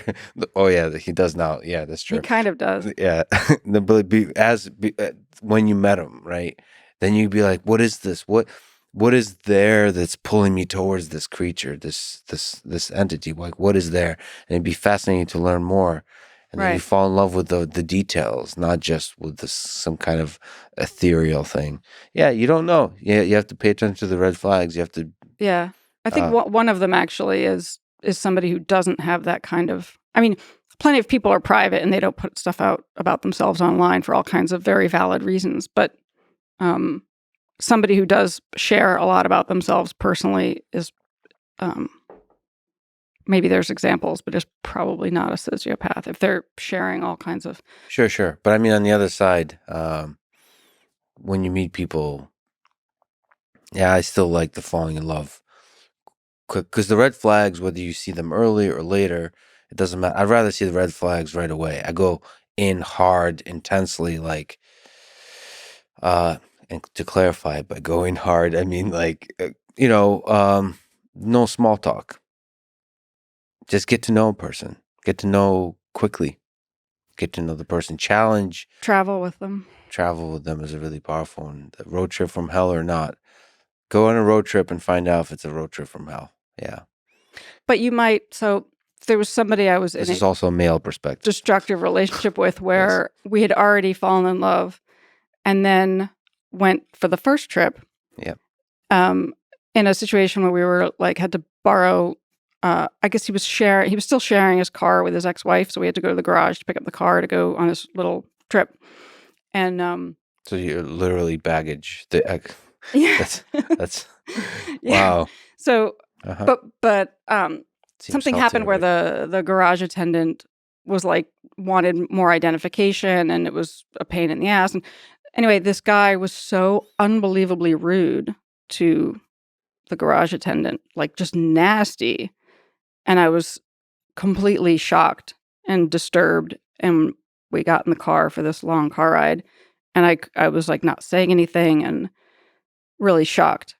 Then he noticed that and was very concerned. And I explained, like I would never treat somebody that way.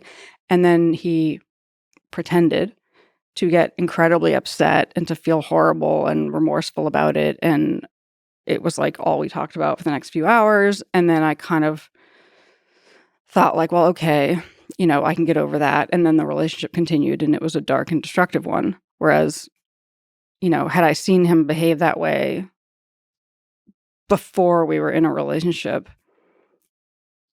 I would have known to back away. Okay. But the lesson, you could still walk away. You could still walk away. But and no, you can't. Well, I could have walked away at any point with, I call him Mr. Fox because it sort of depersonalizes him.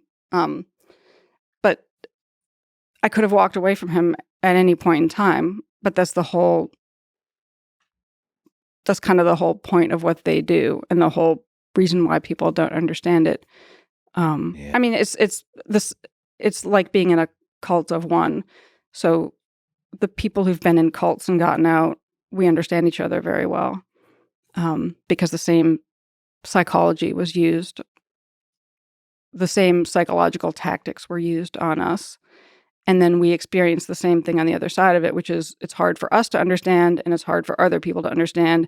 And everybody's saying that would never happen to me, or they're saying, I don't get it because you're smart. How could you let that happen? Why didn't you leave? Why didn't you walk away? And on the other side of it, we don't have the answers, or it takes a really long time of self-reflection and reading and investigation to try and figure out how it is that it happened and why didn't we walk away. No, it's definitely hard at every level, and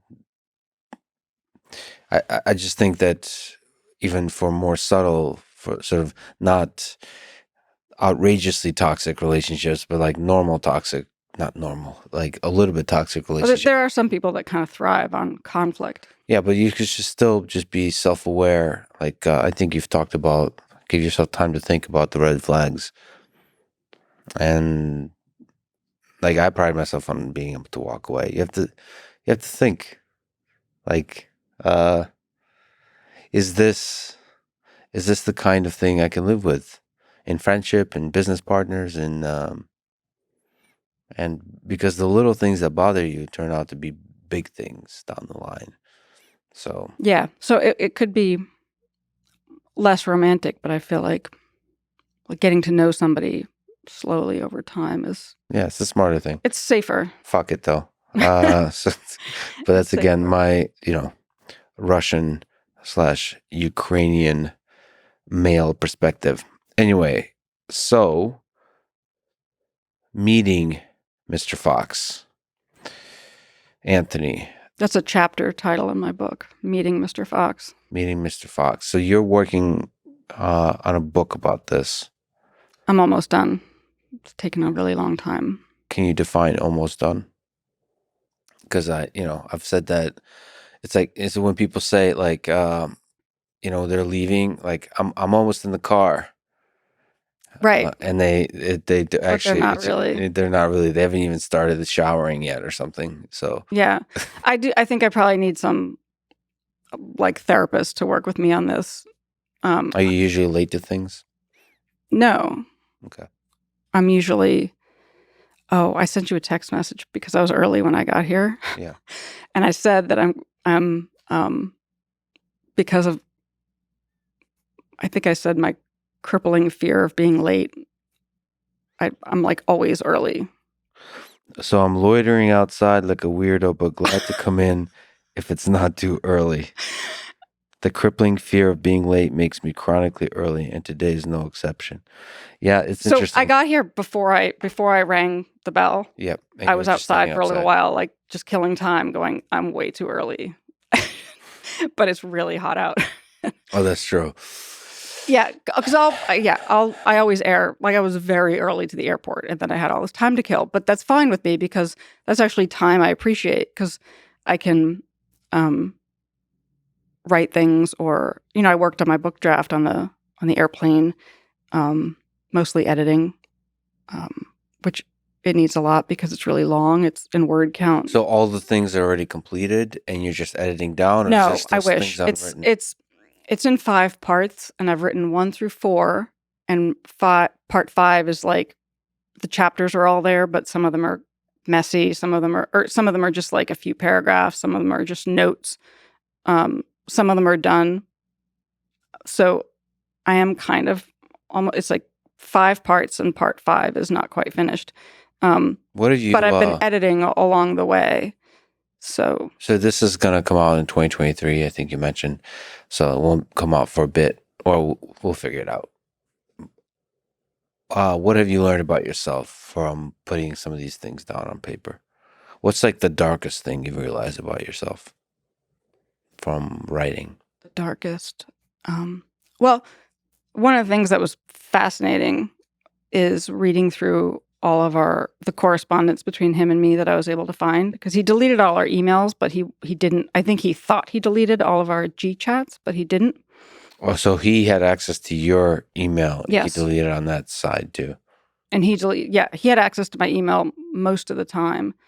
And then at the end was also emailing people as me, which was incredibly mortifying to come home and then get back into my old email and find that.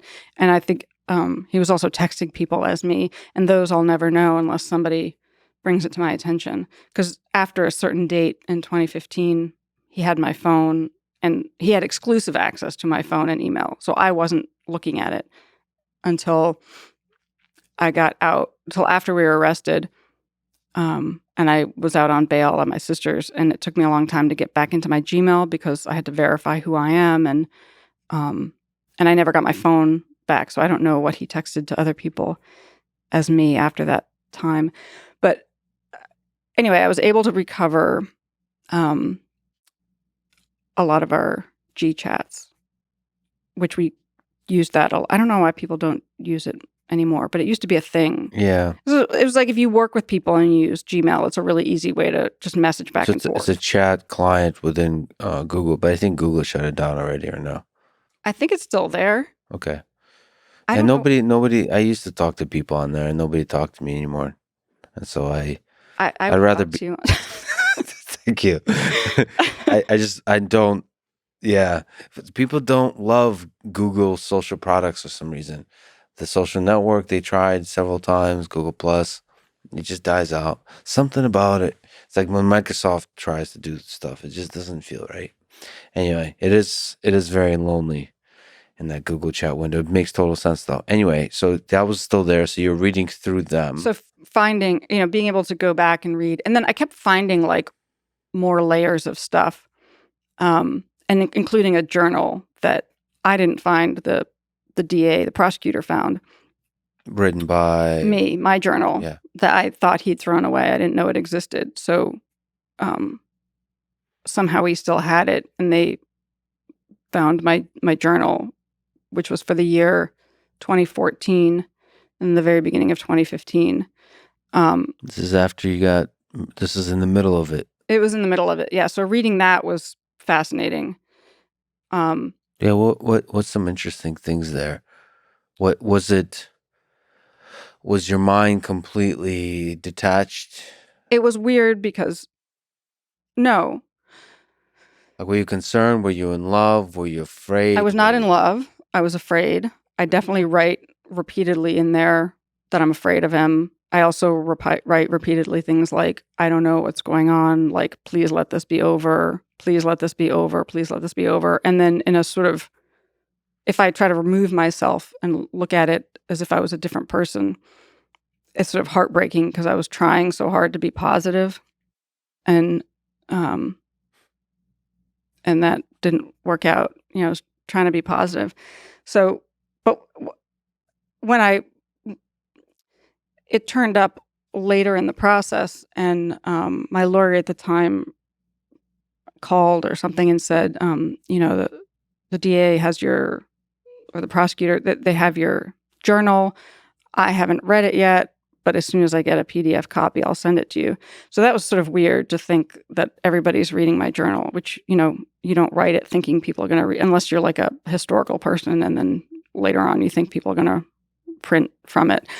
But nobody's writing a journal. I can just imagine like a 14-year-old thinking they're going to be a historical person, right? Right. Well, no, I mean like, presidents who keep journals and then they're later on. Sure. Yeah. So you write it, you don't think anybody's going to read it, and so that was a weird feeling. And then also just not knowing, having not remembering what I wrote. So I think it was the next day she sent me a PDF copy of it, and I read it really quickly because I could read my own. It was a PDF, so it was like Xeroxes of the pages. So it was in my own handwriting, which I could read really fast because even though it's messy, I wrote it so I could read it really fast. And I read the whole thing and was crying because I thought, okay, finally, like, surely nobody could read this and think that I intended to commit crimes. And so I thought that journal was just going to fully exonerate me. And they would like, if not drop the charges, like it would just be like, okay, well, some bad things happened. You're responsible, here's probation. But it didn't seem to make any difference, which was strange. But anyway, so the journal, and then also finding all of the correspondence between, not all of the correspondence between him and me, but the G-chat correspondence between him and me. To me, so, all of that in its entire, like, I wish that everything could have been kind of put out there as evidence. Like, the more they turned up, the better for me, because I wanted them to see everything. And there are just so many examples in the correspondence between him and me where he's, threatening me and, lying to me and telling me that if I don't do what he says, my whole life will be destroyed and I'll lose everything I ever cared about, all kinds of things like that. But what I still don't quite understand, and what one of my lawyers said why all of that wasn't as useful as I thought it might be, is because so much of that correspondence, I'm like sarcastically, angrily, I'm yelling at him, I'm mad at him, I'm like, fuck you, I'm making fun of him, I call him names. I'll say to him, like, you're lying, why should I believe you? You told me you'd pay me back before, but you didn't. So it seems like it doesn't make sense. Like, how is it that if I say to him, you're lying, you're a liar, that I still, but so then what would happen is I'm reading that correspondence, and then it stops for a while, maybe because I was with him in person. Yeah. And then I'll look at like my timeline of things and I'll see like, oh, I sent him a wire for $80,000. Like, Yeah. How do you explain your ability to still joke around and also to be like mean to him in a joking way? Mhm. Like, couples can do that. I guess, like, I mean, there's like cruel ways of doing that, and then there's like humorous ways, just like you're talking shit, whatever. You were able to do that still, and yet you're sending over the money and are afraid. Like, how can you be those two things? Like, as opposed to completely shutting down. Well, I don't know. I mean, these are all interesting questions that I have as well. Like, how is it that I was functional? Yeah. And yet also doing these things. And so the year that we were gone is like a different level because I no longer was running the business. But the thing about dissociation is that you're functioning, but like your feelings and your thinking are detached in some way. So that like you're functioning and people wouldn't look at you and go, oh, that person's dissociating, because you're functioning, you seem normal, but somehow in your head you're like disconnecting your feelings and your thinking.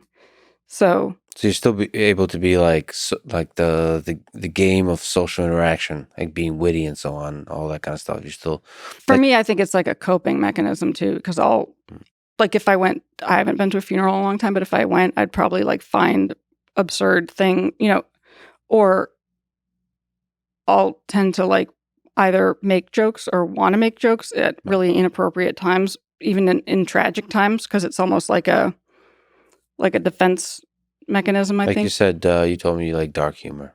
Yeah. I my next door neighbor is Michael Malice. He's an anarchist. I have one of his books.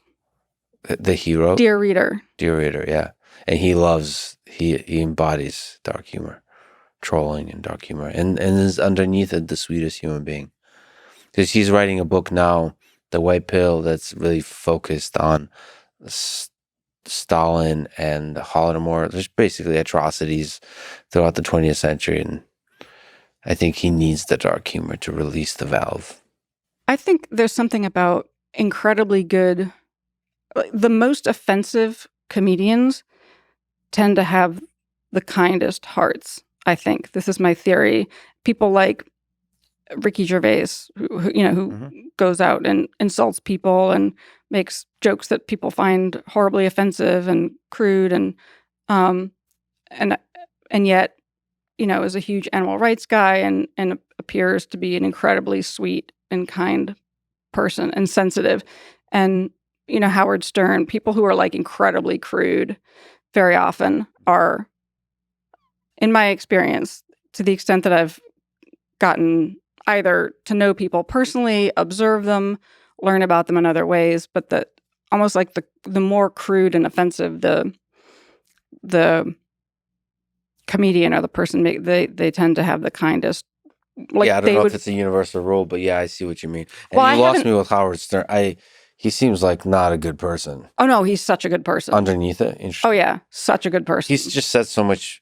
So I'm friends with Rogan. He said so many ignorant things about Rogan, but I suppose that's. So I haven't listened to Howard Stern in a long time, and I also think that people who say bad things about Rogan don't listen to his podcast, right? Because if I've listened to his podcast, and like people think that, I think people would assume that I don't like him because, or the whole like vegan thing, and he's all about meat, and they would think that I would think, no. I mean, because I've listened to enough of his podcast, I've heard the one where he talked about why he hunts, and whereas if I only knew him via his Instagram, I might think he's an asshole. Yeah. But having listened to all of his, not all of, I don't listen to all of them. There's a ton of them. But having listened to a lot of his podcasts, enough to know that, he's an extremely kind person with all the best intentions. And I think that a lot of that judgment comes from people who are just seeing little clips. Yeah, because it's probably easy to take little clips from him that sound. Yeah, the lesson there is just not make judgments on people without getting to know them, especially, and you have no excuse when the content is out there. Like, don't be lazy. Yeah, I try. I'm very careful when, a lot of these cases, like the Depp Heard thing, or Johnny Depp and Elizabeth Holmes, and anything like controversial. And sometimes that makes me, I can't think of an example, but very often, like when somebody criticizes something or something becomes controversial, that's what gets me to want to understand it better. So then I'll go like read the book that everybody's mad about. Yeah, it's hard to know what's true though. So I tried to have humility and always assume I don't really know the full story and keep pulling at the string, keep learning more and more. But even then, like, the more you learn, the more you realize the things are complex. What do you think about, as a small tangent, Johnny Depp, Amber Heard? Trial's going on. It's a quick pause. It's going to resume next week. So again, this is one of those situations where, I have very limited information because I'm also not sitting there watching the trial. Yeah, have you watched any of it? Little bits of it. And it's like I know that if I go there, then I'm going to want to watch it all. Yeah, it's good. I know. Because it's raw human relationships at its most toxic, at its most deep also, because you can tell there's love. Probably still there's love, which is the interesting thing. They probably still love each other even though they hate each other. And like there's a lot of lying going on. It looks like it's Amber Heard lying to my foolish eyes. It seems like she's lying nonstop, but I want to know the full story, and we'll never get to know it. But you see this raw, like, post-mortem on a relationship, on a love affair that was clearly passionate. There was clearly something deep of a connection there, and that's the sad thing about love. It can destroy you as much as it can uplift you. So it can be also used to destroy people. Yeah, to manipulate and all that kind of stuff. Yeah, right. So people who feel that strongly are, I think, particularly vulnerable. It's hard to talk about because I've dipped into like a podcast or something where other people were discussing bad vegan in like a pop culture way, and they're analyzing it, and it's so annoying to listen to because I'm like, oh my God, that's totally wrong. That's totally wrong. Well, if they only knew this, nope, that's wrong. So listening to other people analyzing my situation or my psychology when they don't have all the information has been really frustrating. There's a difference. There's a difference because the world doesn't know much about you except for the Netflix documentary. Right. There's a lot more information about both Johnny Depp and Amber Heard, and the trial is revealing the real people. This was so interesting. But I haven't watched it all. Okay.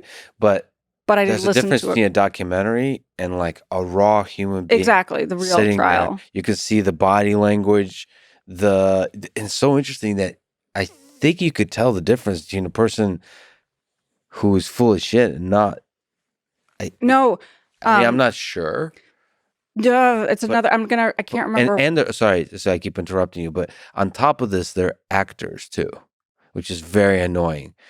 Right, exactly. Because like I don't know if they're putting it, but it sure as hell looks like Amber Heard is putting on, like a soap opera act. Soap opera meaning like really bad acting of and lies.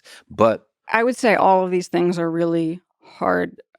People would say about me, I don't look like a victim, and I don't mind you interrupting me because Andrew Huberman said that means you're interested in the conversation. He said it was a good thing.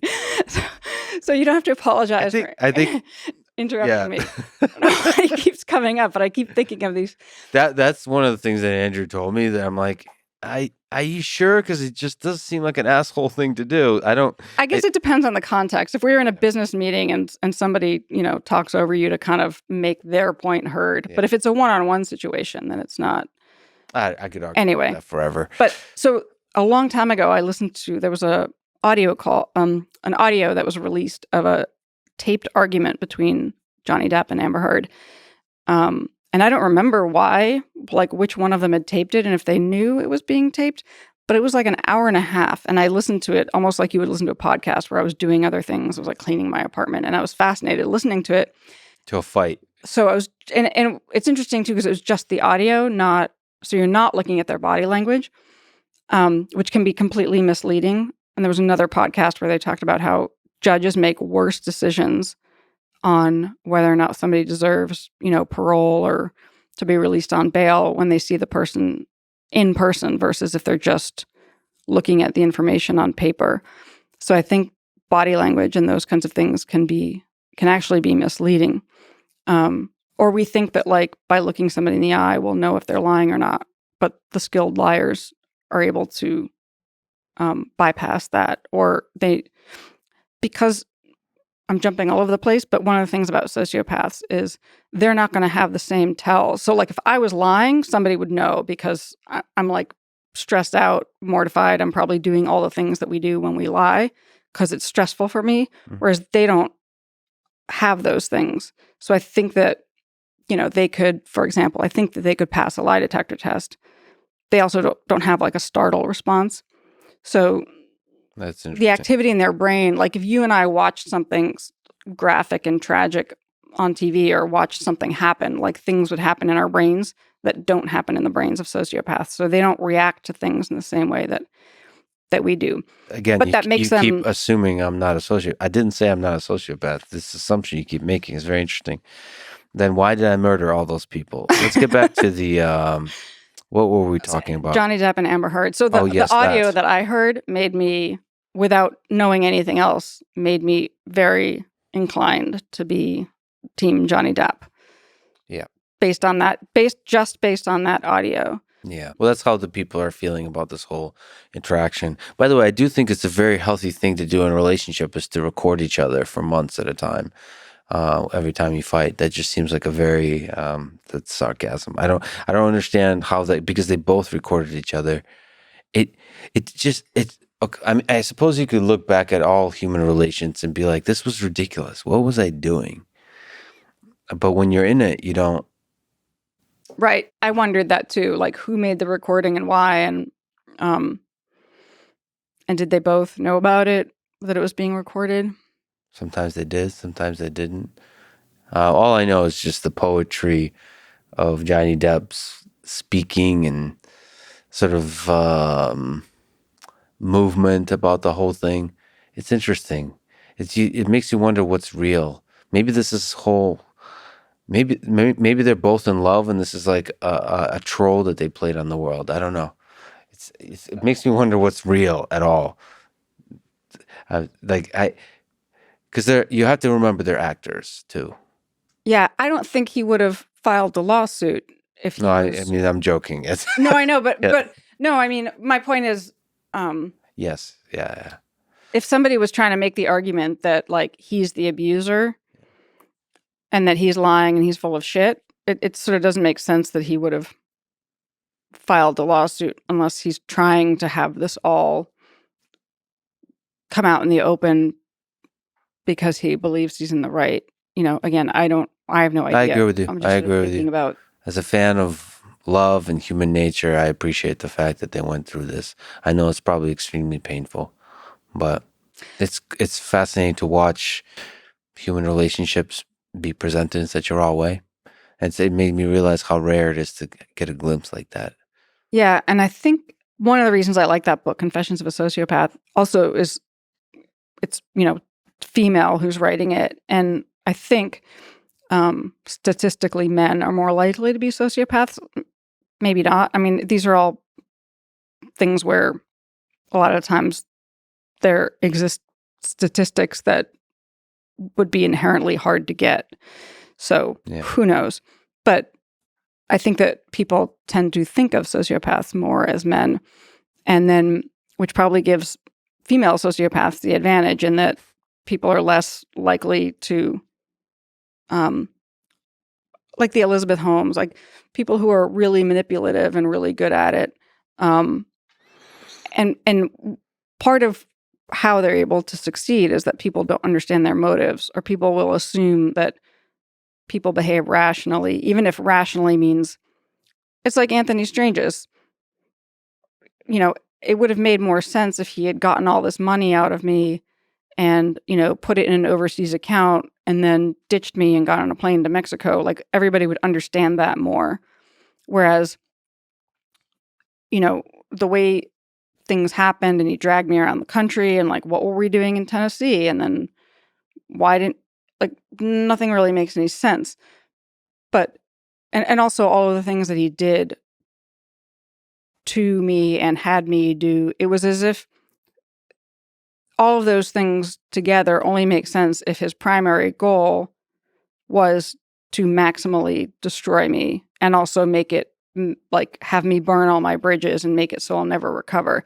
And when you read a book like that, you understand that that's what he wanted. Like, that's his life.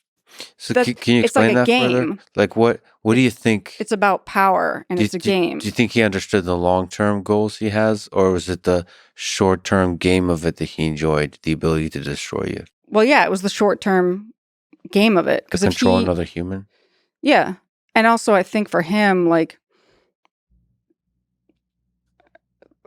their motivations are just different. So, he spent a year incarcerated because he never got out on bail, but then he got out. He's out of prison now. He got out before I went in to serve my time, which was particularly, like, psychologically, I had to try really hard not to be infuriated. And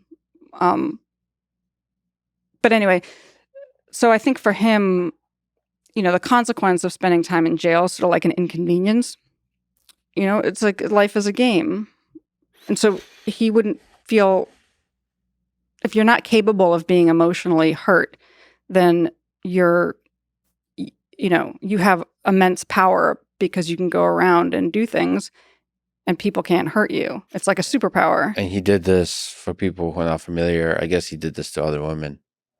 Yes. Yes. I think it was in the documentary that his, I guess, ex-wife from somewhere else was Florida. Of course, Florida. Sorry. Strong words. Well, it's just like when there's the weirdest story about, people eating Tide Pods and then doing crazy. It's like it's always in Florida. So I feel like whenever crazy thing. So to me, it makes sense that he would have spent time in Florida before, and that's where crazy in a good way. And I mean that on an insult on him. I also like, she's an amazing person. Yes. So it's like it's him that I'm making the like Florida is a bit weird. Yes, he manipulated her as well, lied to her, Mm-hmm. that kind of things. Well, jumping around, but one of the things you said that was disturbingly misleading is the ending of the documentary, and the ending has a phone call, I think, of you and Anthony talking. So, high level, let me ask, how many times have you talked with Anthony since you got out of prison, and what did you talk about, and why is that quote misleading? that segment of audio misleading. My issue with it also was that it was deliberately misleading, which was what was particularly infuriating about it. And then also there was, it was like there were one major thing that was incorrect that I think helped allow people to make an incorrect conclusion at the end was in the film, it talks about, I say something about how my accountant made a joke about if I married him, he could easily transfer me money without tax consequences. And then the film has me saying something like, and then within 24 hours we were married. Okay. But that's like audio from here and audio from here spliced together. So they made it seem like there's like I married him because it was like he could give me money, and that wasn't the case. So you're part mastermind of some kind of scheme that involved money transfer, and you got married and that kind of stuff. Right. Or if nothing else, I was trying to get money. That's why I married him. So, which is absurd because, again, New York is full of legitimate people with loads of money. If I really wanted to marry somebody for money in New York, it wouldn't be that hard to do. But anyway, it was just a deliberate making it seem like my intention was, to marry him for his fictitious money. Right. Okay, so that's one. But and either way, let's go to that ending thing because we're on that sort of topic. Because when you got out of prison, what the film implies is that there's a small aspect of your mind that still wants to continue a relationship with Anthony. Yeah, that's not the case. And not just that, but there's still flirtation and that kind of a Bonnie and Clyde. Laughing. Like we got the world like at our fingertips. We're playing. So I mean, one of the exciting things about being like a couple that's fucking with the world, that's getting away with something, is that there's all these powerful forces that want to catch you in a crime and you keep getting away with it. That's exciting. In some romantic world, it could be, although not in this case. Right. And also, I always have to keep reminding people, like, get away with what? Because I lost everything, and all these people lost other, people I cared about lost a lot. My mother lost a lot, but I lost everything too. Yeah, your restaurant and all your dream. Yeah, and my reputation, my stuff, my home. Ending up with millions of dollars of debt. Like, it's not even like I lost it all and then it's a clean slate. It's like I lost it all and now I have this like giant boulder of, or like this wobbly, unclear how to, like, yeah. So when people say, well, Sisyphus had a thing away with something, I'm always like, got away with what? I know. Like, destroying my life and ending up in debt? Because it's not even like, you can't even sort of point to like, as if I was trying to do something and then oops, that happened. It's like, there's nothing that logically makes sense if somebody was trying to decipher my, whatever motives I might have had. Yeah, you didn't walk away from the explosion. You were inside the explosion. Okay. But that said, the movie implied, and so, I mean, it's interesting to ask, not just in clarifying the movie, but just as a human being. You're out of prison, he's out of prison. There was that toxic connection, but it was there. Mm-hmm. And there's a depth to it. So toxic connections can be pretty deep. Yeah. So what was the conversation like, and how often have you talked with him? Well, we don't speak anymore. And that call at the end was not even on GChat. Recorded on, like, I recorded the call and gave it to them, So I was like deliberately recording him. It's not like I was caught on a hot mic. Like, I made that call. As part of the documentary. I recorded him intentionally. I was trying to get him to repeat some of like the kookier things he would say about like his meat suit, or some of the weird like the things about something not being real, the more like fantastical things. I was trying to get him to repeat those things. it was probably like a 40-minute call, which I mean, it's actually on my phone. I still have it. I haven't gone back to listen to it. But You ever think of publishing that whole thing? oh yeah. Oh, I think about publishing everything. My entire journal. All You should like, publish that call unedited. Just publish it. That'd Yeah. be fun. no, I want to publish like a lot of stuff. He took all these videos of me also that they used a couple of clips of, and I would. They're also on my phone. I would publish them all. I would publish everything. In particular, because Should release that with your book. It's good. yeah, Good I runs. probably. I mean, I've planned to do that eventually. If all of that material would be really useful to psychologists or people studying it, so to the extent that it would help other people understand what happened, which I think would he's be still out there. meaningful. It's fascinating. Yeah, he's still out there doing weird shit with his clean slate. I get a little annoyed about that. He's got the clean slate. Well, he didn't have a restaurant. He didn't have a persona. Does he have any public persona or no? Or we don't know? He got booted off of Twitter. Maybe Elon will put him back on. Is that a passive aggressive statement? No, or? not at all. Okay. I find that whole conversation really, really interesting. Whether to put somebody like Anthony back on Twitter. Well, Yeah, no, sure. I think because I used to always think like if only everybody had to identify as themselves on Twitter, and you could have like a parody account. Yeah. Or like Leon has an account, but it's very clear that it's me behind it. Or sometimes there's like, Devin Nunez cow. Really? Like, so people have parody accounts, but if we could identify who it is, then a lot of... Why did he get booted off of Twitter? I don't know. But I used to... So in the last few years, I would periodically, probably like once a month, maybe more, I would like look at his Twitter just to kind of see like, well, where is he? And, like just to see like, what is he up to? And I figured out, I could tell from the photographs that he'd moved to California. And I think he might have told me one of the last times I spoke to him that he was going to move to California. But, and then I also screen grabbed a lot of stuff that he put on Twitter. And he put these creepy videos of himself on Twitter at the beginning of COVID. I screen grabbed those. And then one day I went and like he was, account was suspended. And then I kept going back and it's like been suspended ever since. So he might have started a new account and I don't know what it is. He's probably in California, you're saying. He is in California. That's been verified. Somebody who was going to have to interact with him in an official capacity was going to go meet him. And I said, and was nervous about it. And I said, he's going to be really likable. Like, you're going to like him. He's probably going to like figure out what you're interested in, talk sports, talk whatever it is that he figures out quickly that you're interested in. He's going to be really nice. He's going to seem like a nice guy. And that person later got back to me and was like, you're exactly right. Yeah. So yeah, that's the sociopath thing, right?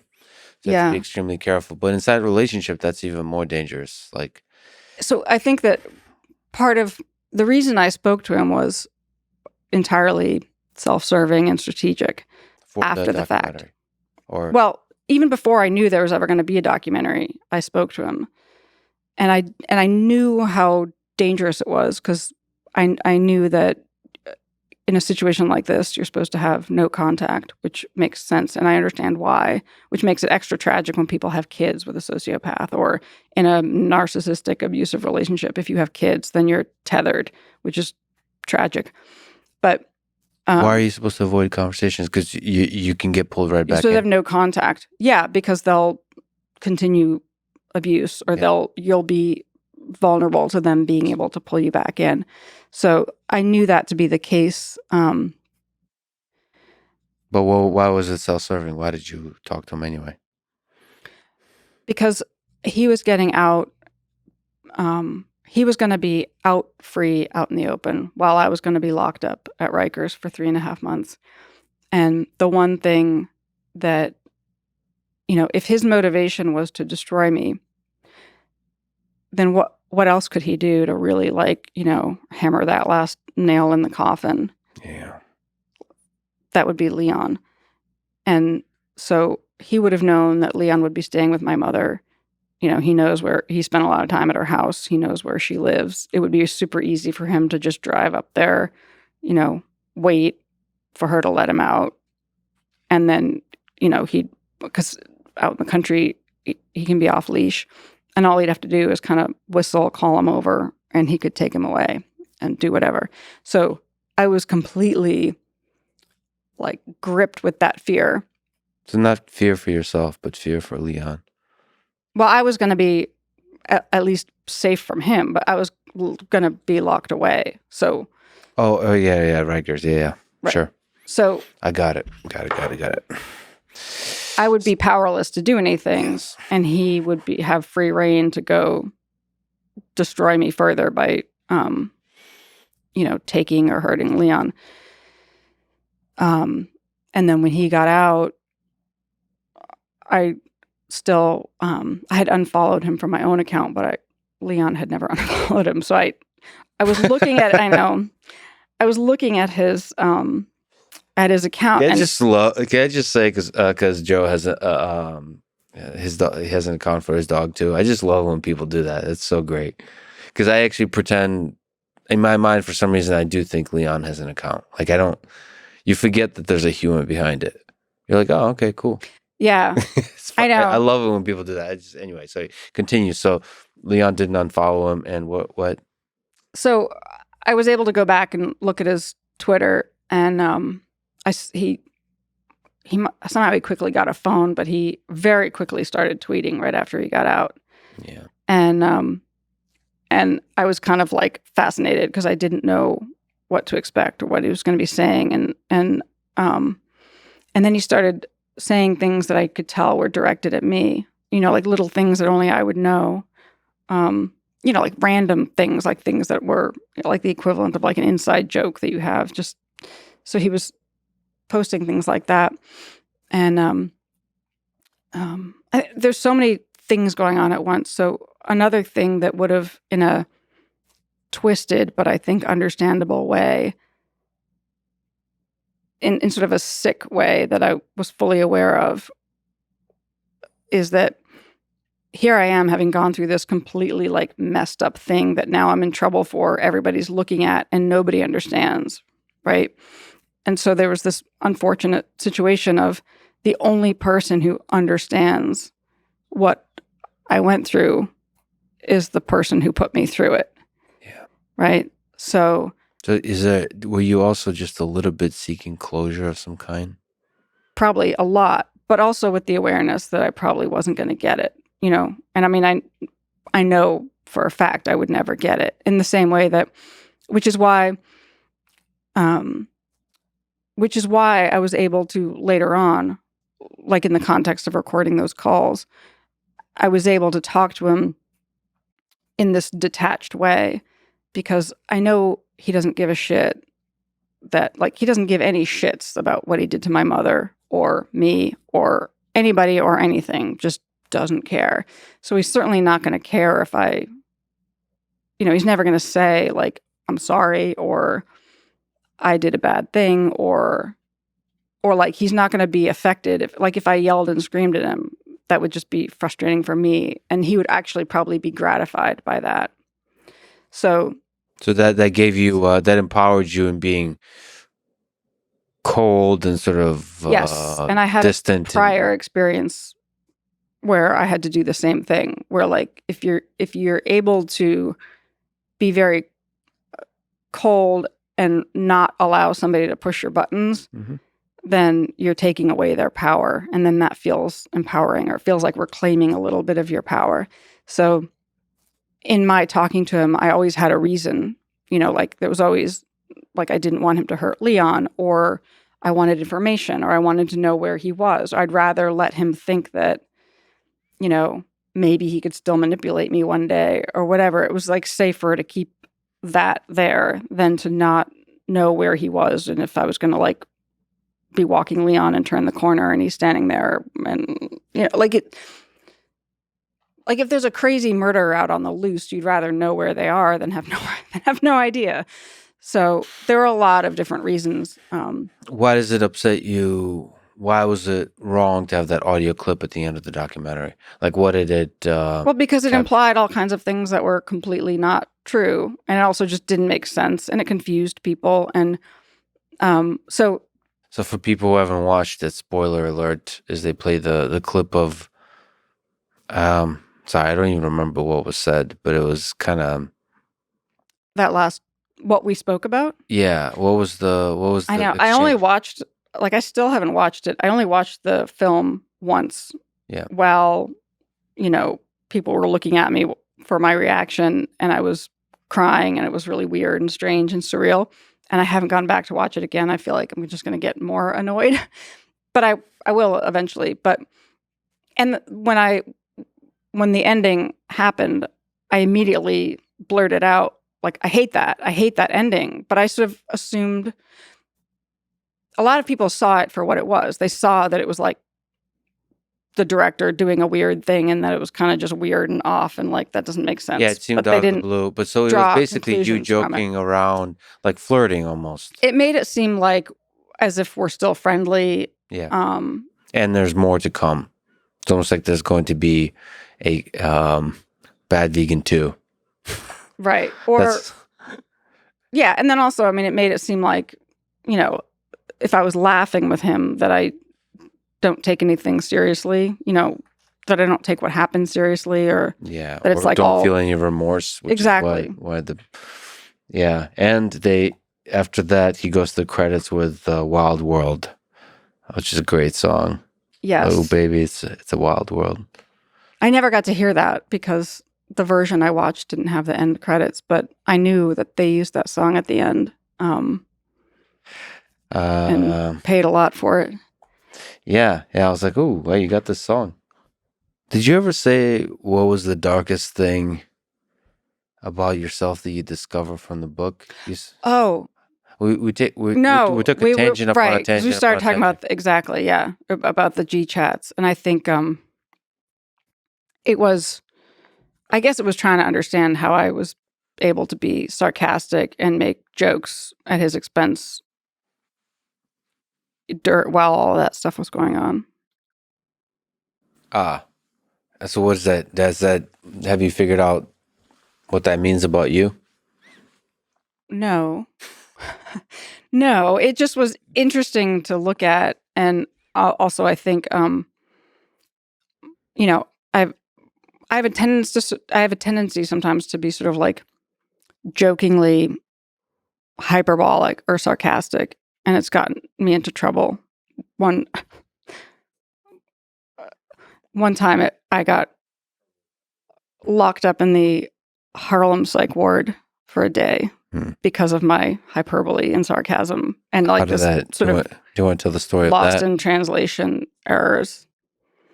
That's a heck of a lost in translation error. Yeah. Did you say something funny to a therapist? It was yeah, I mean, it was sort of making jokes about how bad I was feeling, but in a hyperbolic way. And so then suddenly somebody told somebody, and then the lost in translation, and then they were worried that I might kill myself. And then did a wellness check, and then tried to call me, and I was in the shower, so I didn't answer the phone. So then somebody called the police to do a wellness check on me. Things just escalated. And then not knowing that if I had handled it if I had immediately, if I'd sort of understood what was going on and handled it the right way immediately, I probably could have gotten out of it. But they err on the side of taking you to the hospital no matter what. Makes a lot of sense. And I didn't know that. And it also... So you really leaned into the joke by going to the hospital. I didn't. It's sort of one of those situations that was both comical and tragic because... Yeah. And would actually make a really good... it's weird how I do this sometimes. Like, it would make a really good scene in a filmed version. Who would play you in the film? I don't know. There is a thing being made that's Sharon Stone because who would play? Because have you cast the scene yet? No, but there's a thing being made that I have nothing to do with, which is frustrating and weird. A film about you? It's like somebody's making a fictionalized drama, and it's frustrating because for all kinds of obvious reasons, it's like annoying, and It can go any way. it could go any way. You could be like the bad guy. Inevitably, they'll get a bajillion things wrong. And there are also a bunch of people like profiting off of it and like, thanks, guys. So it's infuriating for all kinds of reasons. Do you know who's playing? Who are the actors? No, I don't even like, I just don't like, I'll inevitably know, but I don't really want to know. The whole thing is just annoying. And also, people ask me this all the time, and I always thought, because of the way everything that happened was such a kind of a slow build, and there was so much nuance, and it's kind of really hard to understand that it could only really be done well in like a Breaking Bad type of series, like a long series, where like you would be taken through these kind of gut-wrenching, icky, slow build things, and then that would make it all make sense. Like that, if it was done that way, it could be done accurately. But the reason why I think, so I made these stupid jokes, and then somebody did a wellness check, and or have you ever asked the police to do it. But when they knocked on my door and came in, it was like a repeat of getting arrested. So I sort of weirdly flashed back to that, and then burst into tears, which isn't the appropriate response if you're trying to diffuse if you're trying to discourage the people coming to do the wellness check from taking you to the hospital. Starting to cry is not the right reaction. Well, the thing is, I mean, it's funny, but it could be also through the joke. The best jokes are grounded in truth and pain. In this case, pain. Yeah. Right. So there, and truth. Have you ever, if I may ask, considered suicide? Yes. When? Well, I'm kind of a wimp, so I'm afraid of all of the gruesome ways. But one of the things I remember doing is sort of hoarding medications, which I had when around the time and before he took me away, because I wanted the safety of an out. But around that time, so when Anthony went, that's the road trip, right before the road trip from hell, you were hoarding, around that time, yeah, hoarding medication, and like if I could get my hands on any sort of weird medication, I would kind of hold on to it, and so all the chaos. But I think I knew that it would be hard to do it that way. So, but you were I thinking, definitely thought about it, but I never. In that really tough time, you're thinking about taking your own life. What gave you hope? What gave you sort of, because the business, the restaurant that you give so much of yourself to is lost. You're lying to everybody. You're in the hole financially. You're being psychologically trapped, manipulated. I might just go kill myself now. Well, you're still there. Please don't. See, I made a joke about it. Like that's. There you go. But it's always there. It's the Albert Camus, says you basically always have to be aggressively looking for a reason to live. Otherwise, what's the point? Yeah. Otherwise, it's easy to go the other way, because why live is a very good question.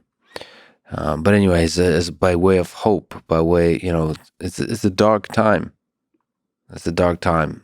If you could sort of look back, what gave you just strength through this? I think that it just,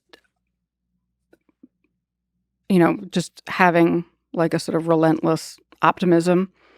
And I think too that sometimes people assume that suicide is the result of circumstances, which maybe in some cases it is. But I think one of the things that book explains well is that very often it doesn't have anything to do with circumstances. It's just the pain.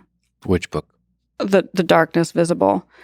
Because people like to so when somebody commits suicide, people will very often criticize them like it was a selfish act if they have a family, which most people do, but especially if they have kids. And I think that, everybody's quick to sort of call the person who killed themselves selfish. And I think that the type of pain that one is experiencing that leads to that is something that most people, and people don't understand, but it's not a selfish thing. It's just like quite literally becomes intolerable from what I understand. And it can hit you. It could be slow, it could be fast. Yes. That pain. Yes. So I think because for me, it was more just my circumstances were so crappy, but also I had an awareness that, even in Rikers, I knew how wildly lucky I was to have, family, a support system, opportunities, and like I'll always be okay one way or another. So I felt lucky that I have that, but also I want, the shame of everything that happened, and will I ever be able to crawl out from under it and rebuild something? I don't know. So there were certainly times where, especially when I would learn something new, like reading the emails between Mr. Fox and my mother, I just wanted So he I wanted like a meteor to hit my particular spot on the earth right then and there, just because it was. He was manipulating your mom too, because your mom loved you and was willing to give money. Yeah. Yeah. And it was really grotesque. And so, and I feel like it's my fault. What's your mom say about this whole situation now, looking back? We don't talk about it as much as one would think that we would. Because I feel sickening, because I feel like it's my fault. And I think she also feels sick over it. And so we don't talk about it as much as one might think. Sometimes I've had to ask questions in the process of writing the book. And then there are other things where like I could ask the questions, but I just don't want to because I don't want to put her through that. Or, it's not really necessary to ask the questions, but there are things that I'm sort of curious about. But when you went on that road trip from hell, what was that like? Where'd you guys go first? Vegas? So you drove from New York. Where? It was a series of stops at like hotel, motel type places. Because I did a similar road trip, but from Boston. I drove across the United States with no destination. I had always wanted to do that, and now, again, I feel like it's one of those things that's sort of like ruined for me because a lot of. You can always reclaim it. Yeah, I could, but now, yeah, I did think about like how one day if I did some sort of a book tour or something, that I imagine this, but Leon and I in a car. It has to be different than man, book tours. If you're not careful, can suck the soul out of a human being. I think you have to do like a Hunter S. Thompson style book tour where you miss a bunch of the dates because you got too drunk the night before. But anyway. Or what I worry about is that I just would be feeling terrible in some way and not be up for it. Up for the trip or up for the speaking? Cause for like a certain type of appearance. I think I'm always afraid of that in committing to things, like if it involved going to a big public event. Yeah, I think you have to be very careful. Like podcast is an interesting one. I'm always surprised that people just jump on podcasts they haven't really listened to and just do a lot of podcasts, a kind of book tour. First of all, financially, it doesn't make any sense. Like, especially going on small podcasts, like, what's the benefit? Like, really, you want to go on just a couple of big podcasts that you're actually a fan of. Like, it's really, really, really important. People don't, they don't understand the power. I mean, maybe you just don't understand podcasting. But me as a fan of podcasts is like the biggest thing I love listening to is when a guest is a fan, they understand the culture, the style, the sound, the feel, of the podcast. They understand the other person. They feel the pain, the hopes of the other person, the weird quirks of the other person. It makes for much better listening. And ultimately, the appearance itself is not just enough to sell the book. You're selling yourself as a human being, and that requires having chemistry and all those kinds of things. Yeah, Anyway. I agree. And podcast appearances are exhausting. Like, you're giving a lot of yourself. It's intimate. It's deep. I don't know. Anyway, road trip. You don't remember the motels and the hotels along the way? Well, there are a lot of things Sorry. where like I'll remember things that happened, but I don't remember where it was. So you just drove without a destination. Really? I assume he must have known ahead of time, but he made it seem like oh, funny we ended up in Vegas. Funny how that happened.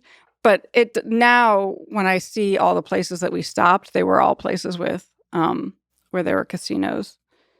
So there's a lot more casinos around the country than I knew. And they're so he had a gambling addiction. yes, but I think that it's not a. So I think that regular people have gambling addictions, and it's a horrible, tragic thing, and can destroy their lives. And I know people who've regular people can have a gambling addiction, which is explained in the way that addictions are explained. For him, I don't think it was so much an addiction as like a thrill seeking, because he could win money, lose money, and he didn't really care. Whereas somebody who has an actual addiction, and then all normal people with normal human emotions, would either be elated and relieved or devastated to lose a lot of money. And for him, it didn't really care. It was more, again, I think it was more just like a game. Like, what was going through your mind here? Like, would you be on the run? Did you feel like you were on the run? No. I mean, did you know you were on the run? No. So I didn't know that. The other thing is the restaurant was operating, and he took me away, and then people weren't paid, and it all sort of fell apart. And you weren't checking your texts or any of that? No. And then he had my phone and my email. I did later on I got a brand new phone with like an empty phone with no existing numbers in it or whatnot. And so that he and I could communicate when I went to the grocery store or something like that. What was the what was the reason he had the phone? Like, what was the narrative, the story that he was taking over your phone? Was it, like, how did you allow that to happen? Or maybe a better way to ask is, how did he make that happen? Well, I was conditioned to it before, because before he was always checking my phone, which was wildly infuriating. And I feel like You fixed it by giving him the phone.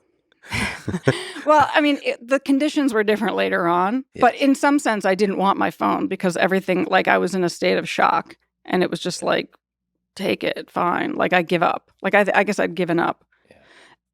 And so, yeah, I'd given up. So there was no, I wasn't going to fight back on anything. Before, when he would take my phone and look through it, it was infuriating. And he sort of forced me to get used to it. And this is, again, something that people who've been in cults would understand, because it's they condition you to not react negatively to things that you would normally react negatively to. And if I was in a relationship, if somebody, I would never, ever look in somebody's phone. Mm-hmm. And if somebody did that to me, I would be like, goodbye. Mm-hmm. So I'm pretty sensitive about that.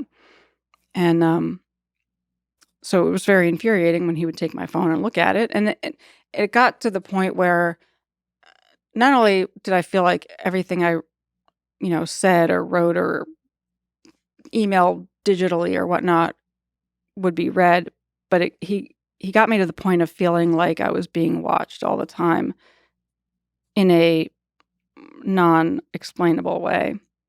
Yeah, what were some of the, you didn't mention them, the documentary touches on some of them. What are some of the fantastical stories? So he mentioned that he might help make Leon immortal. What? All Uh, of that was always really vague. Intentionally, like a lot of what he talked about was always very vague. But a lot of that stuff was very vague, and again, like but convincing somehow. slowly over time. And a lot of those things too are things that, um, conveniently you kind of can't disprove. So it's almost like, people believe in God or religious people believe certain things. And so one could argue, why is it that much crazier for me to have been open to the idea that, maybe we do live forever Yeah. in some way, when So a lot of religious people have similar beliefs. So one of the other thing is he was what maybe you can correct me, but reincarnated or something like that, or like He acted like he had lived many lifetimes and had all kinds of wisdom from having lived all these prior lifetimes and being aware of it. So was that, and it was vague, Mhm. but it was somehow believable, or is it just like part of the charm? Like what? How do you not call bullshit on? I know. Well, not necessarily bullshit. I understand when you're smitten in whatever way, but like one a little more details, proof. I suppose it's easy to just like put it off for later. Assume that more details will come later. Right. I think he's a mentalist or an illusionist named Darren Brown. And it was on a Joe Rogan podcast. I think Joe interviewed Darren Brown. I think Sam Harris interviewed him. I got really intrigued. And then I was looking for other podcasts, or maybe Joe interviewed him like right after. I may have gone looking for it. But anyway, it was in the conversation with Joe where Darren explains, he's somebody I would love to meet, a mentalist and an illusionist, because they understand a lot of the ways in which the mind can be manipulated. So I feel like they would, if they looked at everything about my situation, they would be able to understand better how he was able to get me to believe things or go along with things. Or because Darren Brown is pretty fascinating what he does, and he's really seems like a very kind person, and he's very open about it. And when he was talking to Joe, he said this thing that, and I use this quote in my book. Um, and again, I'm paraphrasing because I don't have it in front of me, but it's like he says something about how we want to believe the lie because we'd rather believe that it's something amazing than just that ugly and pathetic a lie. Mhm. And I whatever he Yeah. said was said in a much better way. But the point is, like, that's, and so he was explaining it in the context of the way that an illusionist or whatever they're called is able to pull off certain things, which is that they're sort of, somebody, it was about somebody who was watching and watch that person sort of leverage people's tendency to want to believe that something amazing and cool is about to happen versus like, this is just a really ugly, pathetic lie. So I think that a lot of the things that Mr. Fox, that he put forward, I couldn't understand it from the perspective of it being a lie because it just seemed too weird and crazy. So I think that this happens sometimes where you believe somebody because it seems so weird that they would lie about it. I think there's somebody has, Yeah. or it's been said sometimes that like the more fantastical the lie, the more believable it is because you don't believe that somebody would tell that lie. And I think something also that Mr. Fox, people like him, are capable of doing is going out and lying in very brazen ways that normal people would be terrified to do. So that kind of also makes it more believable. Yeah. So if somebody could go out on a world stage and lie and not kind of feel weird about that, or even knowing that it's a lie that can be pointed out as being a lie, Mhm. um, And then there's also the layer of to what extent is this person in some way also delusional themselves and sort of believing their lies? Because people have asked me that, and I've wondered the same thing. To what extent did he believe some of the stuff he was saying? And I think probably there was some sort of delusional aspect, almost like he was sort of halfway aware of playing his own sort of virtual reality game, like Oh, so he he was in some kind of metaverse in his brain. So you think he believed some of the things he was saying? In some way, yeah. What? Or he wanted to, because he wanted to be his own, he wanted to be a superhero. He never built anything or created anything or accomplished anything in his life. Yet, so in his own brain, if he could turn himself into like a movie superhero. It's a nice shortcut. Yeah. What about the Navy SEAL thing? Did that ever get resolved? The lie that he said that he's a Navy SEAL.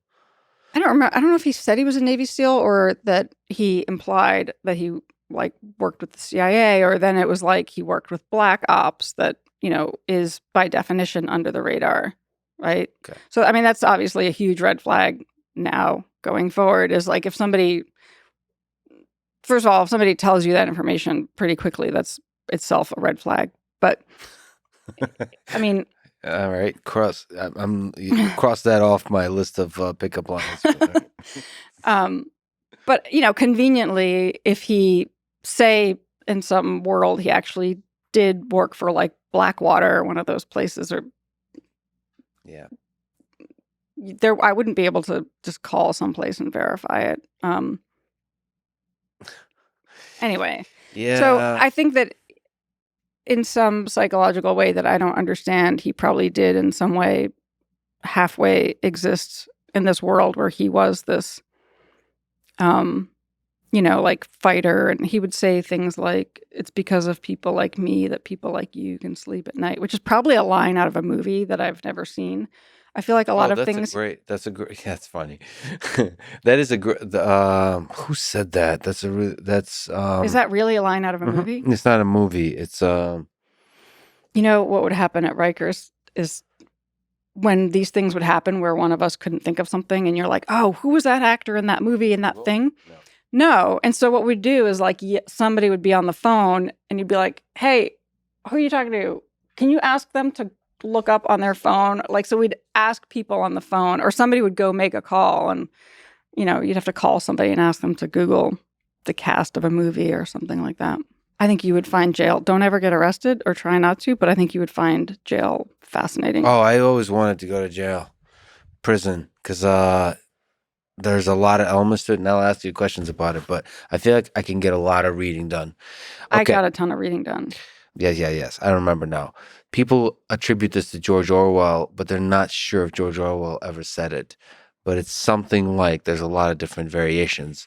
But we sleep safely at night because rough men stand ready to visit violence on those who would harm us.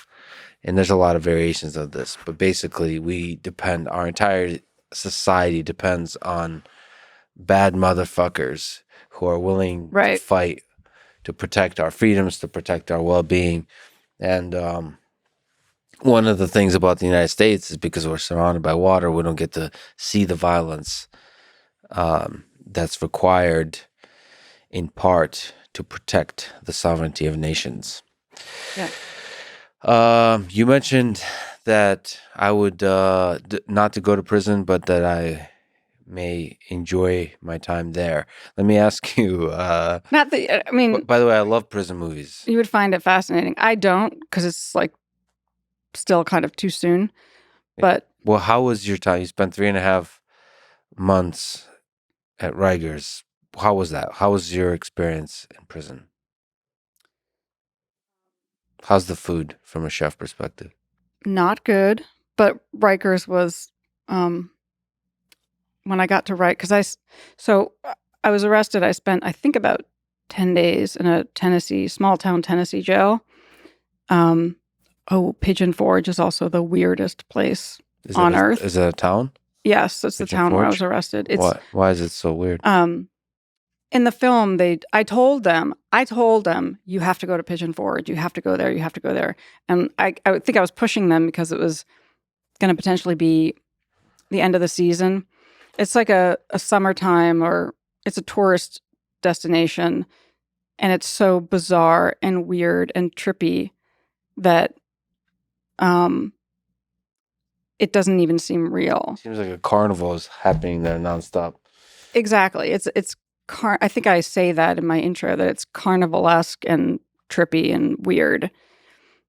Is there a lot of clowns walking around, or Not necessarily clowns, but there is a video on YouTube that because I got to the chapter where we arrive in Pigeon Forge, and I'll never forget, although I have forgotten, but I remember being like weirdly, like felt like had entered a different universe driving down this strip and just looking at everything on either side.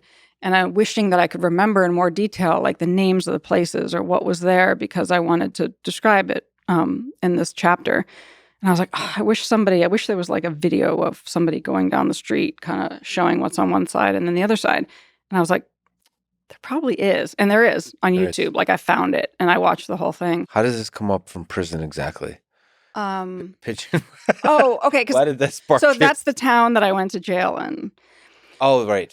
In Tennessee. Right. So what was that like? The food there and some of the conditions. The food made, when I got to, then I was extradited and transferred to Rikers. And when I got to Rikers, I felt like it was like the Four Seasons in comparison.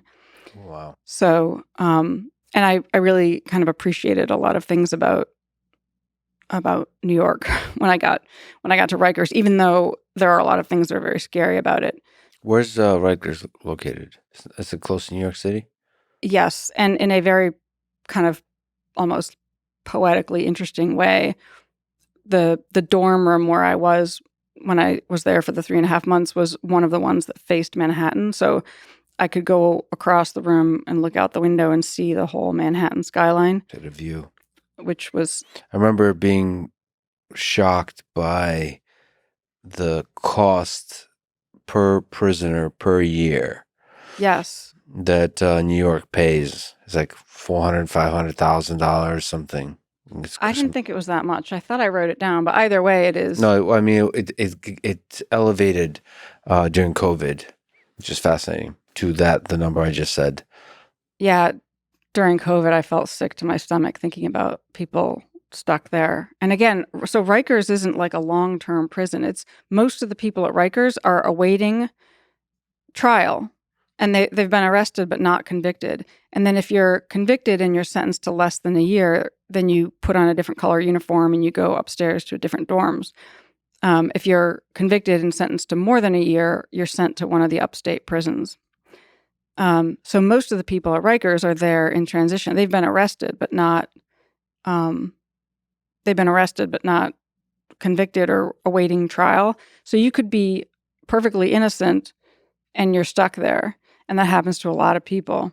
Or you could be arrested over some kind of comparatively petty thing or nonviolent thing and stuck there because you don't have as little as $500 to pay bail, which is completely messed up and unjust.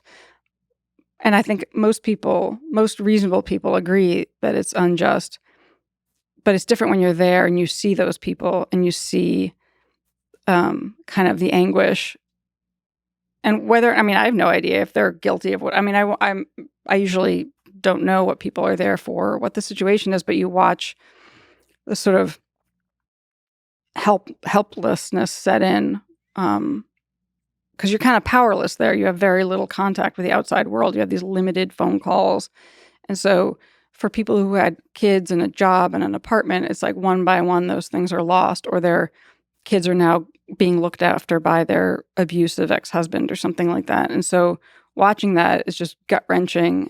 And then also knowing that the only reason they're unable to get out is because of, $1,000, $2,000, in some cases $500. There were people, so there's all of these tragic cases, but then there was also, while I was there, I mean, if I'd had any money, I would have been wanting to bail people out left and right. And then in some cases, I think there was a woman there who snored really loud and her bail was $500. And I was like, I wish I had the money to bail her. She just wanted to bail her out. So, because I'm pretty sensitive to sounds and being in a room with 50 people, inevitably. So you're in a room with a large number of people. Yeah, there are areas there with cells, but a lot of the areas there are rooms with 50 beds. So, and they're about 3 feet apart from each other. So during COVID, there was certainly no social distancing. Yeah. And that just felt kind of sickening, especially because so many of the people are there for nonviolent things or drug addiction related or mental health issues. How did that, you personally, just having spent that time there for 3.5 months, how did that change you? Like, what did that have an effect on your mind? On my mind, personally, I think I was surprised at how well I adapted, and then how I was able to. And then I think I sort of took it a next level when one of the books somebody sent me was "The Untethered Soul" by Michael Singer, Mm-hmm. and it's very much about like observing your mind, and that kind of helped take it a next level. So Was this like a meditation retreat for you? well, it's like it'd be like trying to meditate in the middle of a circus or Yeah. in crazy circumstances because you're never alone. There's nowhere to be alone, and there's People always are talking, there's noises, there's... fighting, noises, chaos. Did you feel in danger? Yes, but I never felt terrified there. You know, one of my friends, the bathroom is the scary place because they don't have cameras in the bathroom. So that's sort of one has to watch out there. And I did, one of my friends one of the people I was friends with there, she did get beat up a bit in the bathroom one day. A lot of weird shit happened in the bathroom. But it was if you're interested in human behavior and psychology, and it can be fascinating to kind of sit there and watch things. You were saying like you might enjoy prison for that perspective, like just you get to watch human nature. It's like at I don't want to say that it's worse, but like the full variety that it can take. Right. And there was a lot of beauty there as well. I mean, was there love? People being well, again, depends on the definition of love, but people being, you know, incredibly generous and kind to each other. Sometimes people singing at night. There was just a lot of, and then there was a lot of, you know, hilarious stuff. It's all there. There's tragic things, you know, interesting things. A lot of people with mental health issues, which is can be difficult to witness. So a very different experience. I should ask you this, but somebody that's currently in prison, Ghislaine Maxwell, Mm-hmm. I believe she spent approximately 500 days in isolation. So it's a very different prison experience. But what do you think about her case? What do you think about her and Jeffrey Epstein? So her brother, her family, she says that she's a victim, not the monster.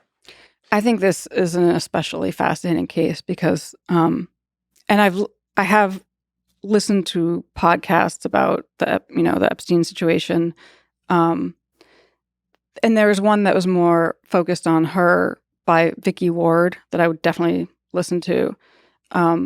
Vicky Ward is a journalist. I think she'd written an article about Jeffrey Epstein for Vanity Fair, so she got to know Jeffrey Epstein, and then she knew Ghislaine Maxwell from being sort of part of the social circle in which they would have overlapped. Have you, by the way, ever met them since it's New York? Do you remember meeting this, you know, Jeffrey or Ghislaine?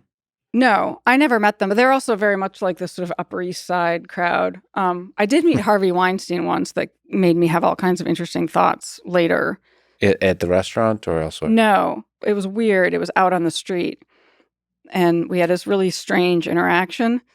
And knowing what I know now, it was eerie. And also, like, had he contacted me after that and made it seem like he could have done something for me, like, would I have been, say he said, oh, I'm going to finance your whole expansion or something, and like, come meet me at this hotel. And then I go to that hotel, and then he's like, come up to the room. And then I would have been like, And you were wondering whether you would have done it. Yes. And sadly, I think I would have. And so I felt a lot of compassion for those who, didn't yell at him and leave or didn't storm out. And because I think what happens in those situations is, there's all kinds of uncertainty in the moment, and you sort of freeze. And then if I'm probably one of those people that would sit there and somehow in the moment, without clarity, just instinctively feel like somehow I must have done something wrong and it's my fault, and like I led him on, or just being afraid, and then you don't know how to deal with it, and so you freeze. So I think that if you're somebody that maybe was raised differently, or you have a lot of self-confidence, or you might have reacted differently and kind of pushed him away and stormed out. But I am probably not one of those people. But I did not ever meet Jeffrey Epstein. But he seems very straightforwardly, just a classic. The way he was able to charm people, the way he could step into these roles. I think he was teaching at Dalton, and then just kind of the way he would get himself into the academic crowd within Harvard, and I think also MIT, right? He's sort of, so he's playing a role, but he's doing it so well that he fools all these people. And the things that people would, in hindsight, say about him are just the same things that people say about, it's like you hear the same things over and over again. You hear the same things said about those people who were taken in by Elizabeth Holmes, is that they were like, it was as if he was under a spell. It was as if I was under a spell, is something you hear a lot. And so it's like they have this powerful charm that's almost it's overwhelming, in that they overwhelm your better judgment, or they overwhelm your like otherwise normally functioning capacity for rational thought. And they sort of overwhelm that with their charm. So, when you look at, I think it was like James Mattis invested a bunch of money with Elizabeth Holmes, and all these people were involved with her. And nobody really did their due diligence, or they just sort of trusted her. And Jeffrey Epstein, I think it's still unclear where he got all of his money, but the guy Wexner, Les Wexner, who had, an enormous amount of money and somehow very quickly turned over management of it to Jeffrey Epstein. Mm-hmm. And so people wonder, like, why would he do that? That's insane. And then other people have commented about that relationship, like it was as if he was under Jeffrey's spell. Observers would say, I couldn't understand it. It was as if he was under his spell. And so somebody observing me and Mr. Fox could have possibly said the same thing about me. But it's a bit different because it wasn't all charm. I think Epstein used his charm, and then was probably very, very, very crafty in getting, another thing that people like him do and cults do also is to get you somehow compromised, because then they've got you. So I think some kind of usually sex related. Yeah. And with Epstein, certainly, he was known to have cameras everywhere. And so if he got any of these people on camera doing something compromising, and they're all very powerful people, then he's got them. Yeah. And I think he was also very smart to do that, to target people of both parties, so that politically that he was able to maintain his power, like, no matter, like, nobody wanted him to be totally exposed, because then a lot of people would be exposed. By the way, that part, that's all kind of conspiracy, right? Right, we don't know that. So a lot of people believe that, and I tend to kind of naturally believe that because it makes sense. But it's also possible that straight up with charisma. I mean, he did record people, and there were recordings. So I listened to an interview with a woman who, I mean, was a girl back then. Maybe she was 15 or 16 back then. And subsequently, years later, was able to see some of the video of, I mean, I think that's a verifiable thing that there were video cameras all over his house. Yeah, but the degree to which it was used. Right, we don't know that. And to the degree of how many people were involved and so on. There's all kinds of conspiracies around the man. But the question about her, Ghislaine. So I only know what I know from the inputs, which are the Vicky Ward. It's one of the podcasts. It's a narrative podcast. So it's like it's like an audio kind of a documentary or journalistic piece that she did and put out. I thought it was really, really well done. I think it's called Chasing Ghislaine. And I listened to that whole thing. I didn't intend to listen to it all in one stretch. That's how you know it's good. I mean, it was like a weekend, and I basically was, cleaning and doing other things and walking Leon and listening to it, and I got through it pretty quickly. But I got really fascinated by it because I don't know, but I feel like I find the whole situation gut-wrenching, because I think Jeffrey Epstein is a straight up sociopath, like, no question. With her, everybody's calling her evil, and for her to have enabled and done a lot of the things that she did could potentially require, one might say that it could require a lack of empathy to be able to do those things knowingly. But at the same time, I think the information that was conveyed in the Vicky Ward piece was fascinating to me, because it's clear that at the very least, it's like all of these things could be true. She could maybe be not enough of a good person to have, horribly victimized these young girls and destroy their lives. But she could have, I feel like I'm going to get bashed for saying this, but she could have in some way have not quite known what she was doing, or been a bit out of her mind.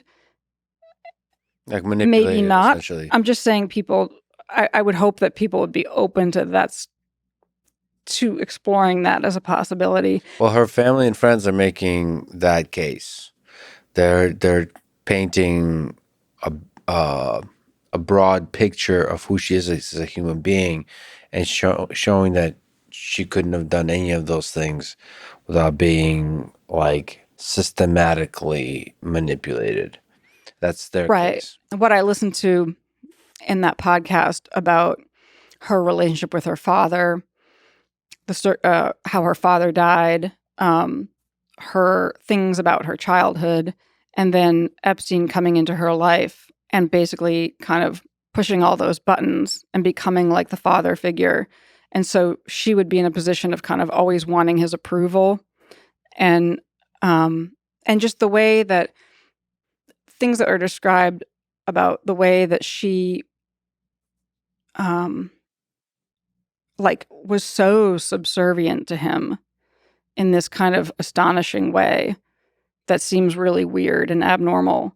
And yet I think she had a lot of money and connections, and I think she lost the money but had all the connections. Either way, there was a ton that Epstein gained via his relationship with her, like a ton. So it makes sense that he would have manipulated her. He manipulates everybody. So he, without question, I think one could argue he definitely manipulated her. And again, I want to be like careful not to be saying like that's an excuse for what she did. I just think that That's one possibility. It's important to like explore these things and be open to them, as opposed to just like broad brush painting her as a horrible person. I mean, because people could say that based on things they've read or things that I did, that like I'm a horrible person, and it's very different, because what she did involved, young girls whose lives were destroyed. But I think that people could be a bit open to understanding how somebody could be manipulated. There's a psychologist that I'm friends with, that I got to know after I watched him on Leah Remini's show. So Leah Remini is the actress who was in Scientology, got out, and has really been speaking out about it and trying to expose what they're all about and how diabolical that organization is. And a lot of people are exposing them and, doing this type of work. And so she had this guy on her show who was in the Moonies, and his name is Steve Hassan. And so he was in a cult, and then he got out, again, by extreme circumstances. He got in a car accident and almost died, and that's what ended up getting him out of the cult that he was in. But really smart guy, was targeted when he was young, got pulled into the Moonies. But watching this interview of him on her show, he said, he's talking about his experience, and he said, if they had told me to kill somebody, I would have. And that in that moment made me cry, but I also felt like I understand that. And not that if Mr. Fox had told me to kill somebody, I don't think I would have. But again, I understand how it could get to that point. So that makes me feel like with her, like I would be curious what Steve Hassan would think, kind of analyzing the entire situation. Because it's hard to understand that unless you've been in it. And I understand with him how he could have said that. If they had told me to kill somebody, I would have. Yeah. That's pretty intense. I mean, that's pretty extreme. And it's interesting how you can get into it, how far you can go just one day at a time, like gradually. Right. Just like the frog in the boiling water. Yeah. So fascinating. I mean, all of these cases are fascinating. Like Patty Hearst, that whole story. Well, it's already a while ago, reread The Rise and Fall of the Third Reich. Mm-hmm. I've been reading a lot about Hitler, and I've been, for a long time, working on a series about Hitler and the Third Reich, because for me, it's like returning. So much of my family was destroyed or impacted by this time in history that it is somehow a way to find out more about myself, is going back to that time. Have you ever thought about inherited trauma? This sounds, not to mock people, but this sounds like a thing that Like a woke thing? like a woke thing, yeah. I don't mean it that way at all, but I get it, because I sometimes now I almost have to put air quotes when I say something's triggering, because I feel like I'm using a word that's now like overused or used in less serious. So now when I say something's triggering, it's like I use air quotes. It's funny because good words get taken up, and then they get people distorted. are overusing gaslighting. Yeah. And I worry that would happen with sociopathy. Like, I think people need to understand sociopathy. I think it's critical for humanity that people understand it. Yeah, so just because you're being an asshole doesn't mean you're a sociopath. Exactly. And I feel like it's going to be this thing where now everybody's going to start calling everybody else a sociopath. And it's like, and right now everybody calls everything gaslighting. If somebody's lying, it's not gaslighting. I have to talk. We started talking about, already forgot, fluff. Is it fluff? It's fluff, right? Fluff. Yeah. Okay, so that was great. That's a new discovery for me. What let's talk about food a little bit if we can. Mm-hmm. You know what? Let's talk about restaurants first. That's the fascinating part of the story before anything else, which is opening an exceptionally successful restaurant in NYC, New York City. What's that take? What does it take to open up from the very beginning, from the idea stage to the launching it, both the finances and the skill of actually getting people super excited by it, and then running it, all that chaos. I mean, to me, am I over romanticizing? But it seems like New York City is a really tough place Yes. to launch a restaurant in. Yes, very well. I think because it's extremely competitive and the standards are so high. So I think that's why there are so many good restaurants in New York, because if they're not good, they're not going to survive. So even like you could walk into what looks like a hole in the wall and it's going to have amazing food. That happens a lot. So what was the menu? So was it a raw? What was it, vegan and raw from the beginning? Yeah, it was. And raw means what? Now I'm getting thrown back to all the interviews I did when people asked me these questions. It was so long ago. At the time, what's it like being vegan?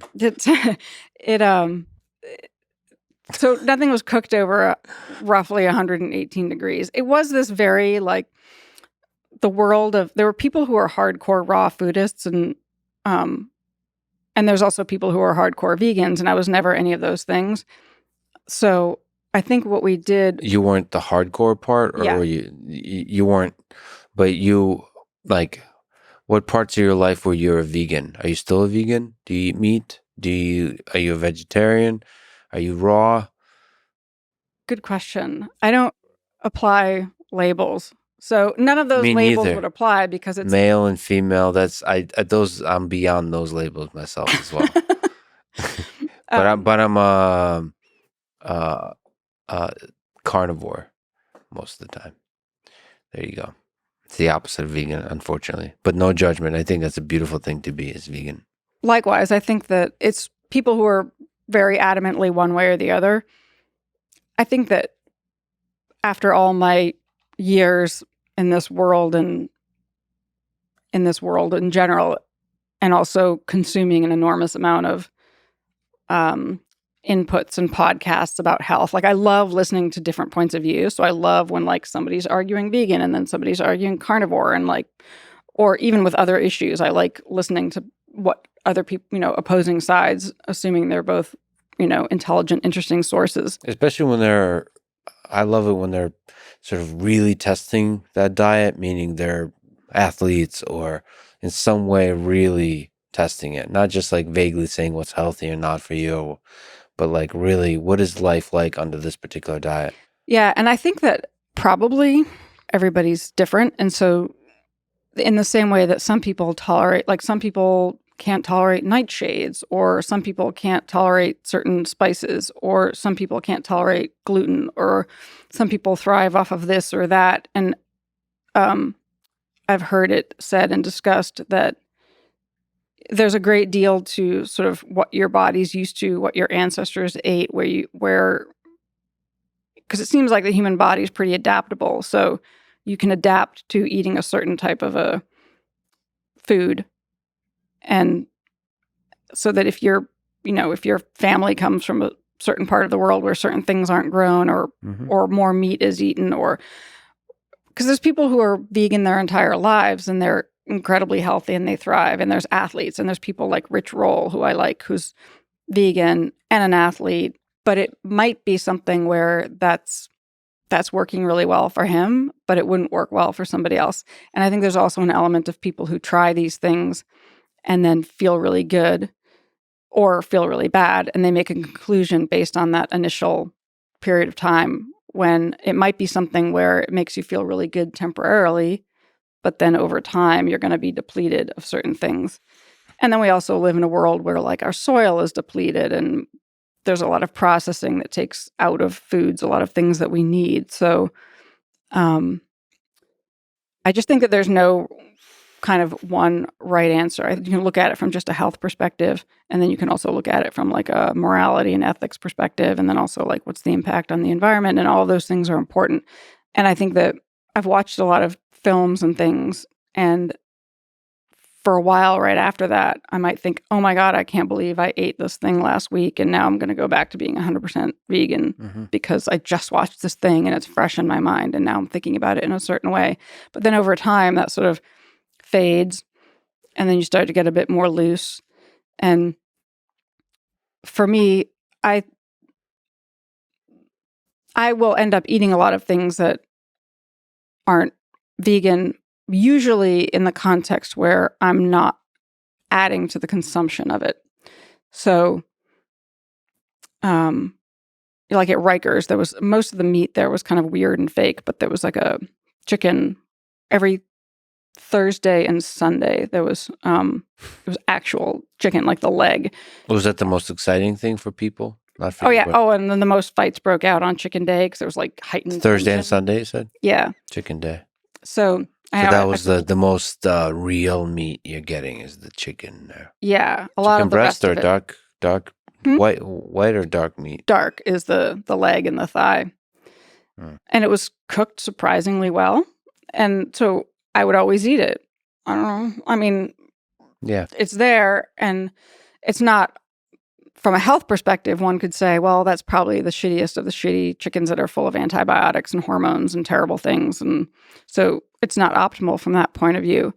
But it's like if it's otherwise going to be thrown in the trash, then Yeah, you're not adding to it. right. Sure. Or, like I've been drunk at a party and eaten a bunch of stuff that one would think I would never eat. Yeah. But it's not like I ran to the store and bought it or went to a restaurant and I'm ordered the it. same. Liquor makes me eat things I shouldn't be eating. Oh, yeah. Or maybe should. Well, I think life is, as you wrote me in the email, life is complicated and fascinating, and so is our decisions when we're drunk. I actually am a big fan of 7-Eleven. I go there sometimes late at night to think about life, and I'll eat whatever the stuff they have. I also think it's fascinating how our bodies intuitively know what, if you're like quiet enough and you think about like what you're craving. Yeah. And as long as it's not like, you. if you're craving like some processed junky food, that's probably something that's not quite functional. Mhm. But if you're like, so sometimes I'll be like, I must have avocado, or like I'll want to eat an entire parsley salad.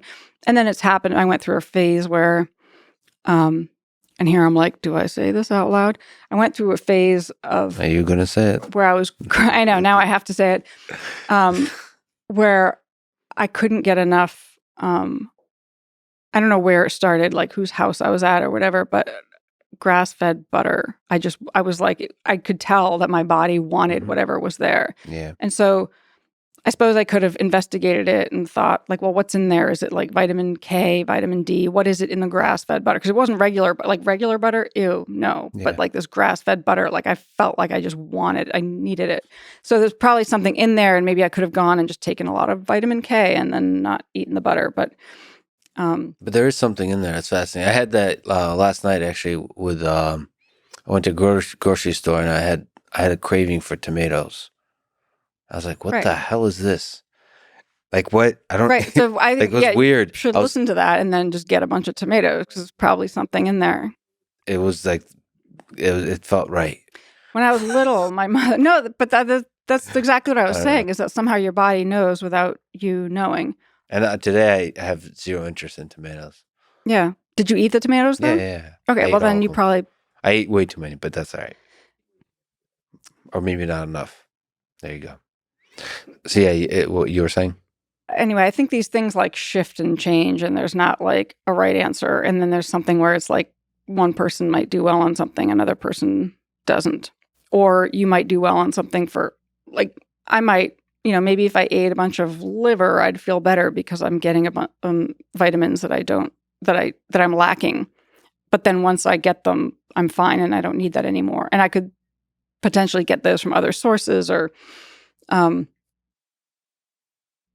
but yeah, when I was little, I used to crave, my mother said I craved, not craved, but she said I would always eat sardines, but I wouldn't eat the pieces. I would only eat the whole ones, which have the bones in them. Mm-hmm. And I used to chew on chicken bones and try to eat eggshells when I was like little. So I think all of those things have calcium and other minerals in common. So there's probably something there that I needed. Because you'd think as a little kid, I wouldn't be drawn to oily fish and bones and eggshells. Yeah, it's interesting because like you're saying the explanation for the craving is probably the nutrients you're getting. Mm-hmm. But when you're imagining the craving, you're not obviously imagining the nutrients. You're imagining the texture, the taste, the feel, a lot of the things that we actually experience as we're eating. That's our brain probably tricking us. Right, but do you love tomatoes? Well, I think we determined that love is impossible to define. So the Are moment, you extremely fond of, do you think tomatoes are like one of the most delicious foods? no, but maybe But yet you crave them. it's So I think generational because it's a big Russian thing with potatoes and tomatoes, and because it's good with vodka, Right. salted. But- We were talking about the menu in the early days of the restaurant you launched in New York. So what was on the menu? What kind of foods were you playing with? Do you remember? Was that one of the challenging things? Is putting together, because you're like crafting a new thing in New York where it's extremely competitive. Right. Well, over time it got easier and easier, and then also I had, I wasn't coming up with new dishes. It was the people that worked there. So I feel like if I could take credit for something, it would be recognizing talent, and and when dishes were developed. This is when I was there on my own. So it was opened with Matthew and Jeffrey, and then within a year, Matthew was out. And Jeffrey was still involved as like the corporate sort of side of it. But then over time, I separated from that infrastructure as well, and then was completely on my own. And in part, I did that because I was growing One Lucky Duck on the side, and that was growing and growing and growing. And I knew there was something there. And yet the two businesses were completely intertwined. And so potential investors would come at me, and they would see this very messy situation where I owned One Lucky Duck and Jeffrey Charro owned the restaurant. And how do we move forward from there? And then people would say I should shut down the restaurant and just focus on One Lucky Duck. And I wanted them all to be together under one umbrella and to move forward where everybody's incentives were aligned. And What was the magic? Why was it so successful so quickly, would you say? I want to half jokingly, but not joking, but sort of say that it was about the love and the food and the space. Can you define love? But there was something special. So when people ask me about opening a restaurant, I say I don't want to get back into the restaurant business unless it's the same restaurant in the same space, because there was something about that space that felt, felt magical, for lack of a better word, and the energy of a lot of the people there, and I think that people really cared about it, and so for whatever reason, there was an energy about the place. Would you ever do it again?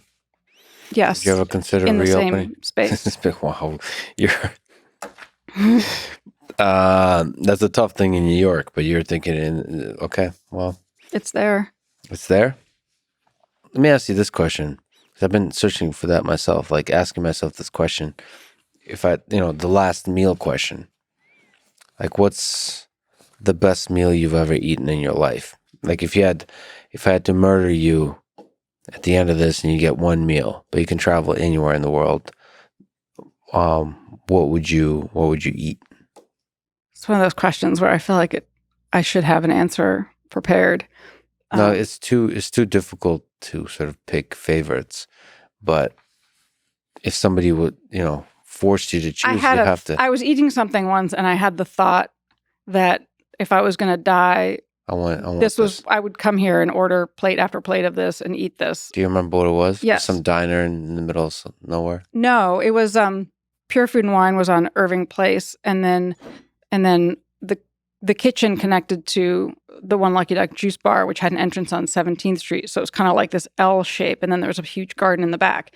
On the corner was Casamono and Bar Hamon, which was Mario Batali and Joe Bastianich were behind that. And it was very focused on meat, but also like organ meats and strange, unusual Spanish meats. restaurant. Wow, lots of good reviews. Yeah, it was really good. This is just funny that we surrounded it. But Bar Hamon was this tiny little bar. And I went in there once with Tobin late, and I don't know why we ended up going there, but it was right before they closed, and drank red wine, and they had tomato bread, and it's just like a baguette although it's a Spanish, whatever. It's like a bread, like a baguette, like a thin that they toast, and I think they rub it with garlic, and they don't even put tomato slices on it. It's like they rub it and the tomato juice is all over it. It was just bread and tomato juice and probably some garlic flavor and really good salt and With some wine. and red wine. And we sat there and ordered a plate, ate it, ordered another one, ate it, ordered another one. I think we had like 6 plates. And I remember sitting there thinking, I could just eat this until my stomach bursts. And so if somebody was like, what's the last, I would just want to sit there and eat plate after plate after plate. I think if you went back there and ate the same thing, it wouldn't taste nearly as good. Like, was there something magical about that night? About the way that bread was made on that night? The way you felt at that night? The wine, the something? Or do you think, like, where's the power from that food come from? Is it the food itself? Or is it the environment? I'm sure it's both, but like if somebody brought a plate of it here right now, it would be completely delicious. Yeah. But it might not feel as kind of, not that it felt magical, but it was the whole warmth of the experience and the red wine and it's the afternoon in Texas right now, so it's different. And I keep forgetting and thinking it's late at night. Yeah, we're surrounded by this whole place is anti-Huberman. There's no light. Well, it's pro Huberman if it's in the afternoon or the evening, except for these bright lights. If they were lower down, if they were like down below, then they're hitting the tops of our eyes. But it's the light coming from above that's destructive at night because it's hitting the bottom of your eyes. So it's like mimicking the sun, which is signaling your body that it's time to be awake. So as much as possible. So I do this in the evenings. I shut off all the overhead lights. I try to dim the lights as much as I can, and I turn on like a lamp versus an overhead light. Are you also doing the caffeine thing, like not consuming much caffeine way before bed? Oh, I can't. Yeah, I usually don't have caffeine late. I try not to have it. So ideally, I drink into like the night caffeine. 2 p.m. would be my last. I wouldn't drink coffee after 2, but plenty of times I do. Especially if I haven't had midday coffee, then I worry I'm going to get a headache. That makes you way more responsible than me. Let me return to love. What do you think makes for a good romantic relationship? Given your experience. I mean this question. I think a mutual respect is a big part of it. Mutual respect. That's interesting. Well, and understanding it in a way that you want what's best for the other person, not in a way that you would sacrifice yourself for them necessarily, but in a very healthy way. So I think a healthy relationship is where, you want what's best for the other person. So I always find it tragic. Like, say you started dating somebody who then would get jealous or upset if you spent too much time working on something, right? But that's like your life. So if you're working on some robotics thing and you're having some breakthrough, and so you just want to spend a lot of time wherever you spend a lot of time doing those things, and then that other person got all bent out of shape and it became like a competition, that to me seems very unhealthy. Because if it was like a genuine, healthy love, she would want you to be doing those things. Yeah, that's a good observation. But to me, I think the way to achieve that is actually, or the easiest way to achieve that, at least for me, is actually legitimately be excited by the things the other person is excited by. So like, not in some generic sense, it's good for them to be doing the robotics thing. Like it's more like you become a fan of all the cool things that they're doing in their life. So like, I definitely have this. Somebody told me recently there's a term for this, but I love like watching other people like succeed, be excited about shit. Just like I like celebrating other people. Like it's fun for me to watch people do the thing they love doing. So like I in some sense, that's reinvigorating to me and exciting to me. And so one of the things for me in a relationship is like, you get excited by watching another person do the thing they're excited about. It's not like I intellectually know it's good for them to have their own thing, and it's like I legit get excited by their own thing, because Right. otherwise, But that's what I mean. It's like yeah, that person would be excited because you're excited. yeah. And But they would. I think the easiest way to achieve that is actually be like. What am I trying to say? It's like, it's not like saying that you should be excited. It's like you can't help yourself but be excited. That's what I. right. But I think that's possible, but it's possible for that to be the case for somebody that like might have an appreciation for what you're doing, but isn't like, that's not what that person's going to go spend their time on themselves. Yeah, if they were by themselves. Yeah. Right. So they might, the other person might, be really good at a musical instrument that requires a lot of practice, and you're not interested in playing that musical instrument, but you appreciate the beauty of the music and understand that that person is getting something out of it. So you would be excited when they get a chance to practice or whatnot, so it's that kind of a. Do you think love should be simple or complicated in a relationship? Well, it might be inherently complicated. I think I may have asked Huberman the exact same question. Forget what he said. I thought it was interesting when you asked Elon about love. Oh boy, yeah, that's going to be conversation number like 7 that he actually answers it. Well, what was interesting that I found admirable was this sort of like a duty to humanity. I think you asked about it not in a about a person, but about the work. And so it was like to put all this energy to try to kind of like move things forward, knowing that he will probably die before it gets there. You're talking about like something related to the science of rocketry. Yeah.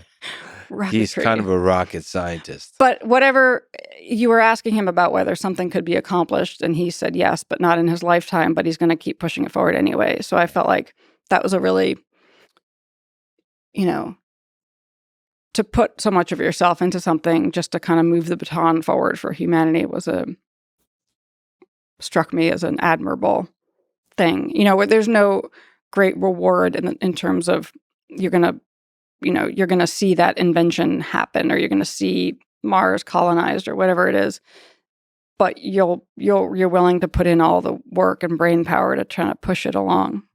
Like thinking about the biggest possible impact on the world, just thinking about humanity. I think all of us, when we do cool things, are contributing to humanity. And it's good to think of it that way. When you run a restaurant and you make all the people happy, I don't know, that's part of that. It's good to think big like that. And Elon does definitely. But when I asked him about love, I'm, just knowing him personally now, I'm asking about the personal question about love, but I'm giving him the freedom to escape it, which he always does. That's very generous. You. Because I don't want to trap him. I understand it's a difficult. So he's better at solving engineering problems than talking about love. The other thing he's really good at is going to the joke. So for him,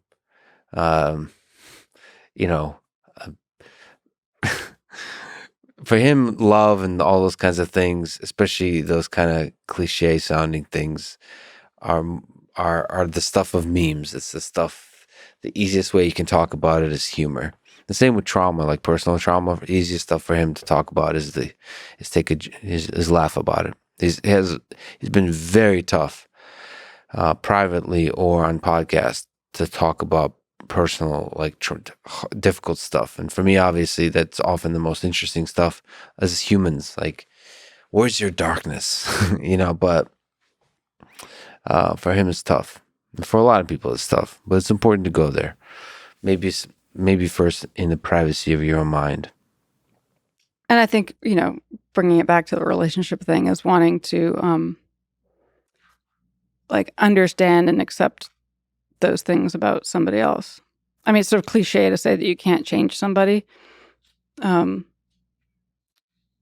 you don't want to also like try to change yourself for somebody, but you can sort of figure things out and be willing to make adjustments and navigate for the sake of something working. And sometimes that comes from understanding, which might require a lot of effort and open-mindedness if somebody's kind of very different from you. Yeah. And being fragile yourself, revealing your flaws and getting to learn about theirs and getting to see the beauty in them. Because that's the good stuff. Or if the flaws are too much of a red flag, then you walk away. That's the hard stuff. You either the red flags might be the thing that you actually get to love deeply because they're a flawed human, or it might be the reason to walk away quickly, and you don't know. It's although if it's a gamble. I feel like if it's a red flag, then it by definition is something that's telling you to walk away. If it was just like something about their character that's challenging, you could appreciate that or understand it, but it's not something that like they're intentionally trying to use to deceive you. I think red flags, it's like, I guess it's more about like manipulation and or like somebody's kind of extreme dysfunction or something would be red flags. But I think there could be things that are quirky or weird or even dark about somebody that are acceptable. Yeah, but they might look like red flags. If there's someone crying on the subway, that's a red flag for me. That she might be like an emotional basket case. Yeah, this is high maintenance crazy person. Yeah, that's true. But it could also be there could be a deeper story to it. So that's what I'm trying to tell you. That's true. All right, what advice would you give to young folks today if they want to launch a restaurant in New York City and then message somebody on Twitter? Before you finish the sentence, I was about to say read a lot of books. But then because you said what advice would you give to young people today? And I was like, read a lot of books. Yeah. And then you got to the restaurant part. Yeah. No, I mean, I was joking about the restaurants. Yeah, about life, I would say. Not just about career as a restaurateur, but just in life, how to be successful, how to live a life that can be fulfilling and how to live a life that can be proud of. So read a lot of books. It's complicated because... Have you figured it out yet? No. Okay. But I think self-awareness is key. But I also think there's some of those things where like people kind of have to learn their own lessons. But I think in part because I never had kids and I never wanted kids, I feel like through my book, I keep thinking that I want a lot of the lessons that I learned to be useful to other people, particularly younger people, and in many cases, younger females, to maybe understand themselves a little better along the way. Because I think that, a lot of mistakes that I made and things that happened or things that I did that I'm embarrassed about, or things that I stepped into that I wouldn't have otherwise stepped into or allowed to happen were a result of, in many cases, like insecurity, like a lack of confidence. And I think in the context of moving forward with relationships, being really careful to understand why you're there, or if you're repeating a pattern. That's something that is sort of cliche, but I feel like it's aren't cliches are things that are true. They're just repeated a lot, but anyway, the idea that people repeat patterns, right? Yes. So I think that's very true. Right. And so to be aware of that and to figure it out sooner rather than later so you don't keep stepping into the same thing over and over again. You mentioned sort of giving yourself time and space to think. Yeah, which sometimes isn't possible, but don't let momentum of life sort of carry you away. Right. And I think for me, one of the things that would have scared me about having kids is the chaos of it, or not being able to handle it. But I think that's just me, not most people. You ran a restaurant. I know, which is probably why I would go home at night and lie on the floor and cry. Or how often do you do that?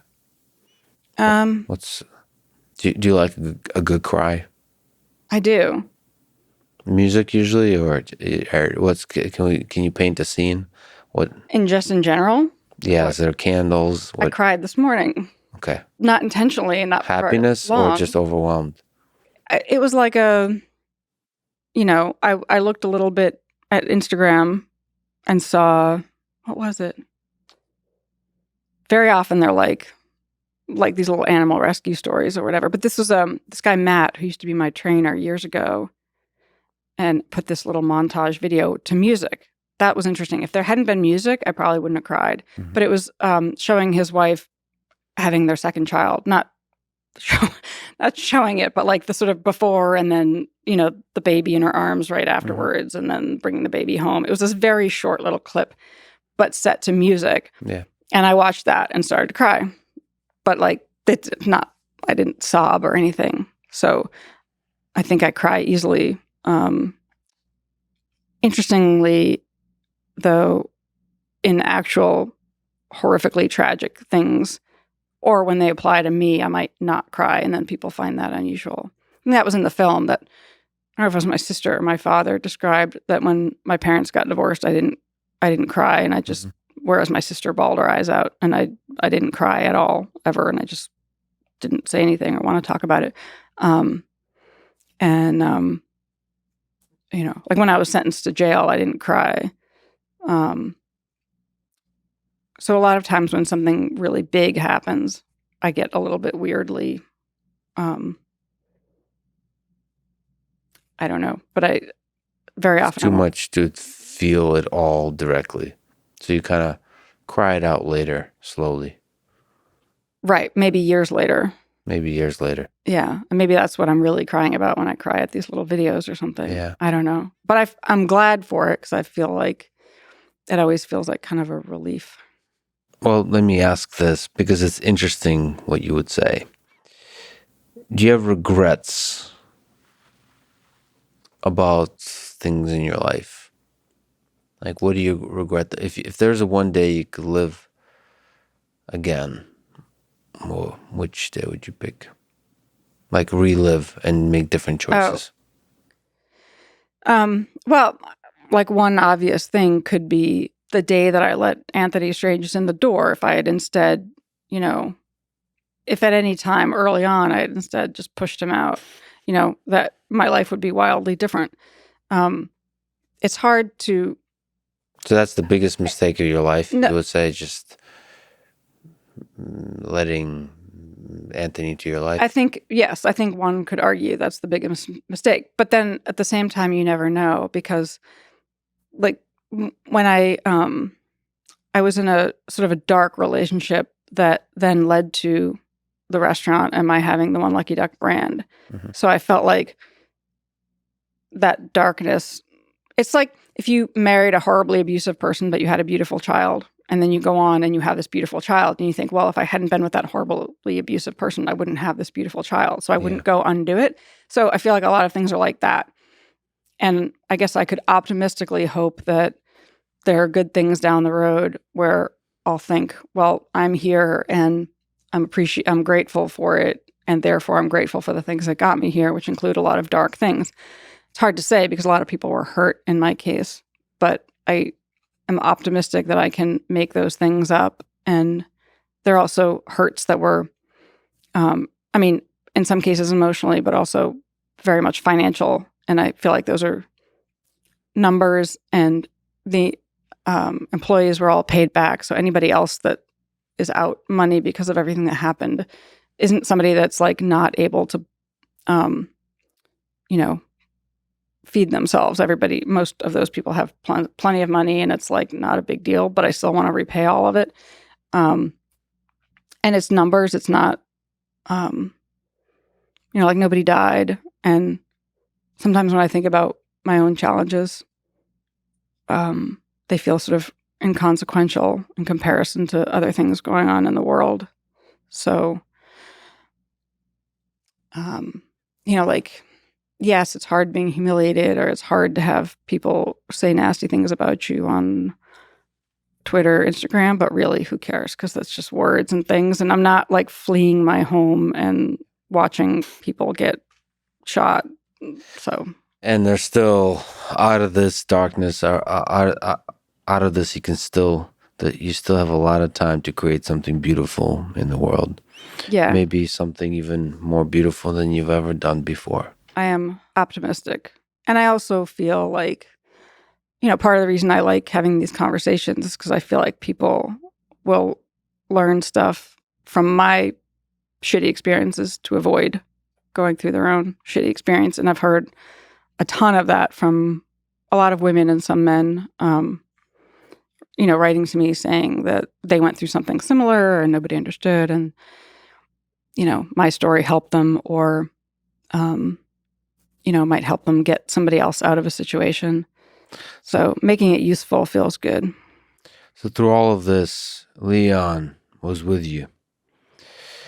He recently had a birthday, March, I guess. Yes, 12. Yeah, turned I made 12. him a phenomenal meat cake or a layered cake that involved a variety of animal foods. He's not a vegetarian. No, he's not. Okay. But I also give him like really high quality stuff. But yeah, he's not a vegan or vegetarian. Let me ask you a hard question.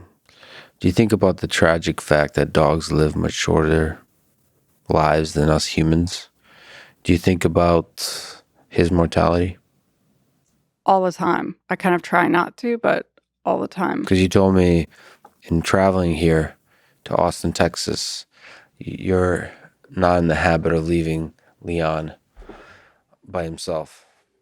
Well, he's not by himself, but I haven't been away from him certainly since before COVID. So given that, So I'm not used to it. And so people always say that dogs have, that dogs have attachment issues or get separation anxiety. But in my case, at least, it's like, I think he's fine. I'm the one that is, he's like fine. I'm the one that gets anxious about it, being away from him.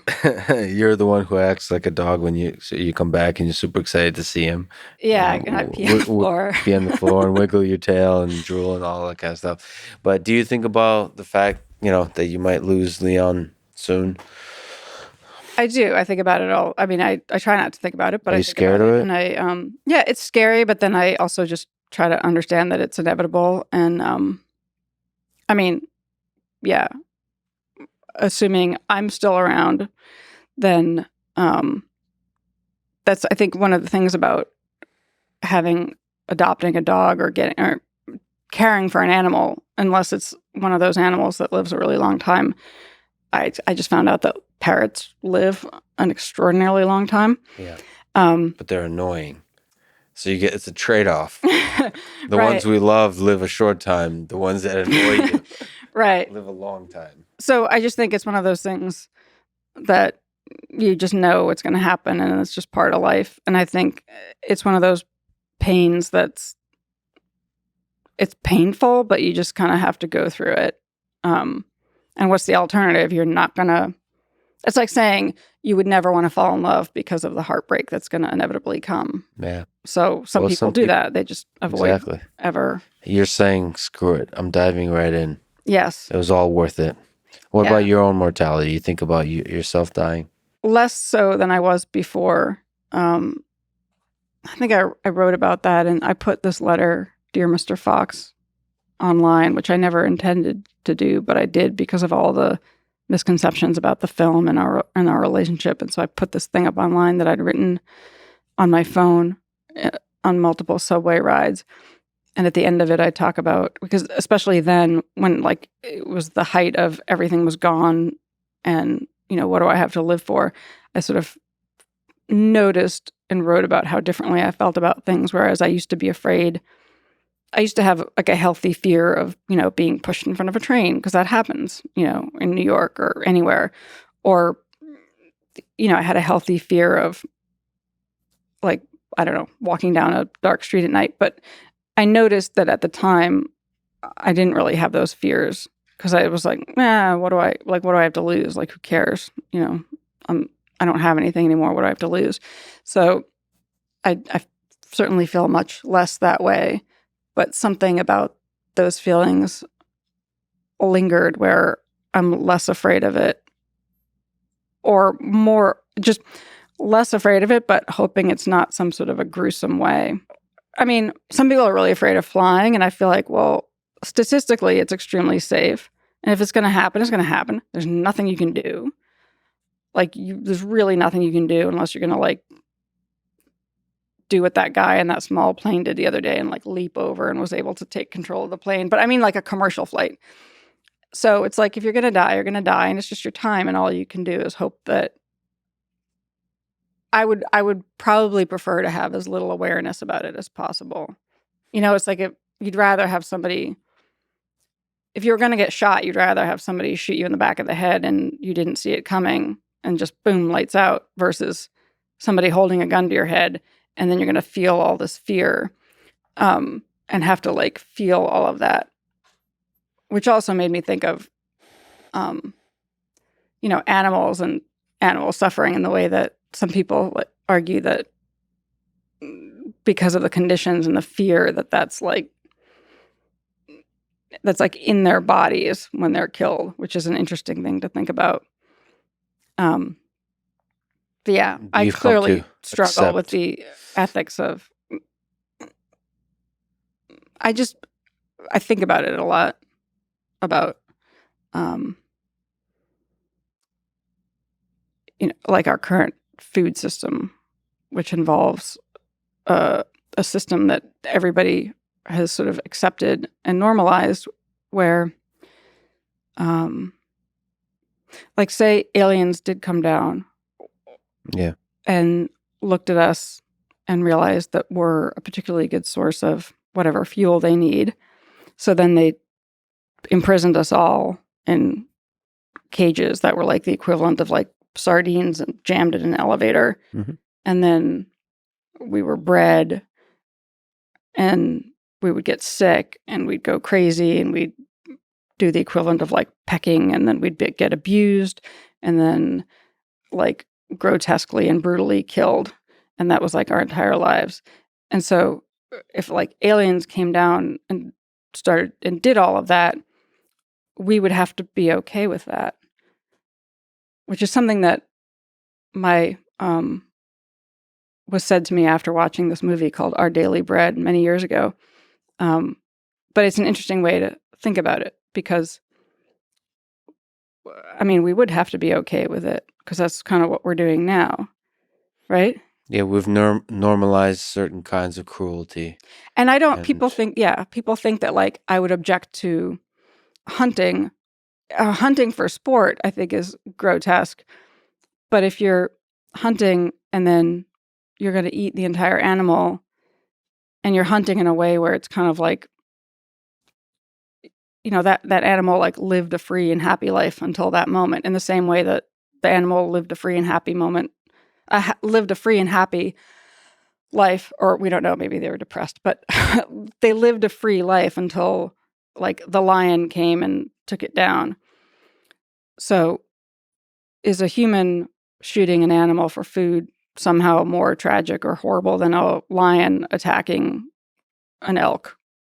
Yeah, right? There's a lot of complexities to it on top of all of that. So one, you said sort of hunting for sport is bad, but there's this complex ethical equation of the fact that hunting for sport is the thing that often funds the preservation of a species.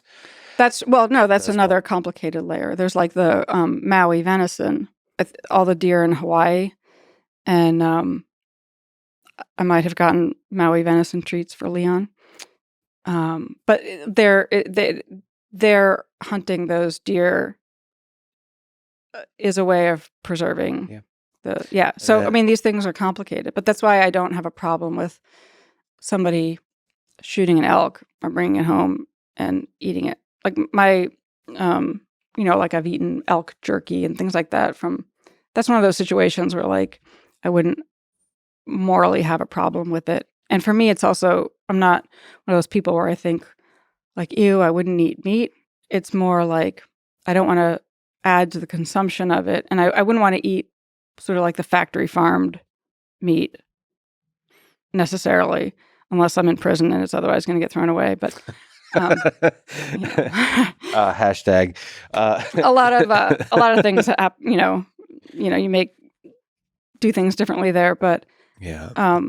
so it's just these things are complicated, but so it's not about like, ew, I don't want that in my body. It's sort of like where did it come from, and what's going on here, and I think that like if you just followed Joe Rogan's Instagram, there's sort of a bit of a glorification of meat that,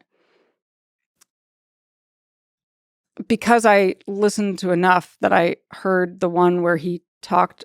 There was a recent one where he was talking about Anthony Bourdain, and in that conversation, I think it was that one, he explained that he sort of did it in summary. So I feel like he talked about it in the past, but did all this research and came to the conclusion, based on all his research, came to the conclusion that he was either going to be vegetarian or shoot his own meat. Yeah. And hunt. And so that's totally different. That's something, I mean, that's very like admirable, I think. And he has the means to do it. But if you not only that, but he does it with a bow. Right, even more so. So it is a good question. It's a good question how we get out of this factory. Right. Farming Because I do like I like meat. I think it's delicious. And we're dependent on not just on the nutrients and the taste. We're also dependent on the cost. A lot of people have gotten used to a particular kind of cost that they pay for meat. Right, but I think if you wiped out all the government subsidies, it would be a completely different story. Because why are vegetables so expensive? And all the subsidies. Somebody bought some tomatoes yesterday. I'm protesting. Why is salad so expensive? Right, but none of the if you look at the subsidies that are given to all of the inputs to the meat industry, like the grain and soy and whatnot, and then to the meat and dairy industries and all the subsidies that prop up those industries and allow those products to be cheap and sustainable from a business perspective, not environmental. It's government subsidies. So what if we took all that away? And then also, what if we gave that to, the kale and hemp and fresh greens farmers, and made those foods more affordable, and then had meat reflect its actual true cost? Then people would just eat more vegetables and less meat because of the cost. You mentioned that you crossed off one item from your list. I forget what the item was, but it was. I had previously thought that I would want to go to Vegas one day, just to cross that off my list. And it's not like I was like, ooh, one day I want to go to Vegas. It was just like I imagined I would only go there once just to see it and then be done with it. Yeah. That's a good one. And I still think you can do it because there's a particular Vegas experience that's worth having. And there's maybe a couple of Vegas experiences that are worth having. I find casinos horribly depressing because I think they're just predatory. Everything about them is predatory. It's not the casinos that are important. It's the people. The culture and the whole crazy atmosphere. The people you meet in the chaos that is Las Vegas can create a memorable experience. You lose track of what is day, what is night. You can get drunk and make all the mistakes that somehow create a beautiful masterpiece at the end of it. That's for another time. What else is on the bucket list? What items on the bucket list you haven't done yet? You really, really would like. We talked about mortality. That there's a finite deadline. What pops in your head is something that you want to still do? What I want is to not die and owe people money. So whatever mistakes you make, I want to live to right those things. And I also felt really strongly about what I and everybody in the business had built. And so a big part of me wants to resurrect the brand, because when I felt really strongly about it, like I had that feeling that this was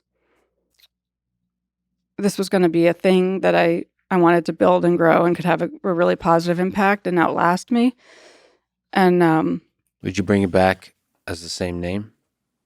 Yeah, well, I put the logo on my arm. That's kind of how strongly I felt about it. And so when I did that, and around that time and all of that time, I felt really, really strongly that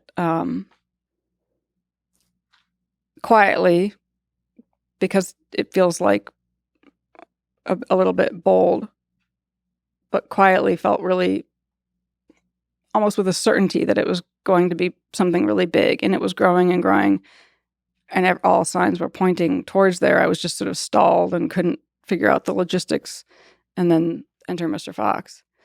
So The universe can be quite absurdly cruel at times. but yeah, But that is something that's something worth reaching for, is repay the debts of the past. and then people have said to me that Leon achieved some kind of immortality via being in the documentary. And then I don't understand this world at all, but I might do like an NFT thing Mhm. related to Leon's image, which would be another way of kind of immortalizing his image at least. Yeah. But Yeah. that's I mean, it's a potentially in progress, kind of a crazy leap, but And potentially interesting. relaunching the restaurant. Possibly, yes. There's the restaurant and there's One Lucky Duck and that brand, and they're sort of separate but related. And they could each exist independently. I liked it better when they existed together because I felt like they were very complementary in a lot of ways and they made sense together. But either one could be done separately without the other. Do you think you will find love again, given the chaos you had to go through? I have, and I never talk about it. I've never talked about it. You have found love again outside of Yes, Leon. but also in a kind of possibly doomed temporary way, which You don't like it simple, do you? it's not that it's not simple. It's actually quite simple. It's just that, again, there's a large age gap. I am the older one, which in itself isn't a problem because, again, I wouldn't want to, like, if somebody wanted kids in a family, I wouldn't want to hold them back from that. And so if I sort of wanted to be with somebody who wanted those things, even if I was completely in love with somebody, I would have to kind of like, endure the pain to be like, no, I'm going to keep you from those things. So you should go do those things. So that's the source of the temporariness? No, it's a bit related to like logistics and living one place and having like extremely different lifestyles. Is this a prince of some sort? No. Does he have a castle? No. Okay. All right. No. Are you going to say who it is, or we're going to keep that a mystery? I don't, on the one hand, like, I feel like it's protective for me to talk about it in some ways. But I also worry because very often I avoid saying anything because for a lot of reasons, but one being that people freak out and just assume that I'm going to step into something horrible again. Because I did step into something horribly destructive again after Mr. Fox. Mm-hmm. And what happened was I allowed something to happen. And so going back to that, what advice would you give to people? I would tell people to be very careful, to be deliberate about who they're getting involved with. Mm-hmm. And thoughtful about it and making sure that they're not just allowing something to happen. So it's like, men can sometimes be, and I suppose women can be as well, but people can be very persistent. Sometimes that's a good thing, but it could also be a dangerous thing because sometimes somebody might just, and this has happened to me a lot, where somebody just wears you down and you're like, oh, fine, That's funny. And yeah, no, I mean, but it works. It's shockingly like the things that I've done in the spirit of like, or not wanting to hurt somebody's feelings. That's That's another Yeah, dangerous. just to be nice. Let's get married just to be nice. That's another dangerous thing. And also, Maybe you should stay I away feel like from Vegas. I'm like circling back to all these unanswered questions from before, but I didn't marry. I married him. He like convinced me to marry him in this very quick, annoying way, and as if it was like something I had to do, and I'd be protected, and all kinds of weird reasons. And it was just, like my response to my agreeing to marry him was like, ugh, fine. Yeah. And then I remember being embarrassed at City Hall, going to get the license. You know, people who are in love and wanting to get married aren't sitting in City Hall mortified and embarrassed, you know? So Yeah, but so it was. so I sort of cringe when people call him my ex-husband because I don't think of him that way. It sort of is, even though technically that's correct. Yeah, but there's a powerful romantic notion to the thing and to those words, and that had nothing to do with you getting married. It was more. It was just like another thing that he made me do. It's like a chore almost. That just had, you know, unfortunate consequences of like then having to get divorced and the whole. Yeah, I think even weddings are romantic. Like the cheesy thing. There's, you know. Yeah, they are. Those are cool. I agree. We don't get many of those in life. Well, you know what? Let's keep it a mystery. Let's keep the person a mystery. To be continued on season 2 on Conversations with Sarma. Like a known person or anything, but I feel like people always worry that I'm stepping back into something and I don't have the energy to be should they be worried? Defensive. And no. There you go.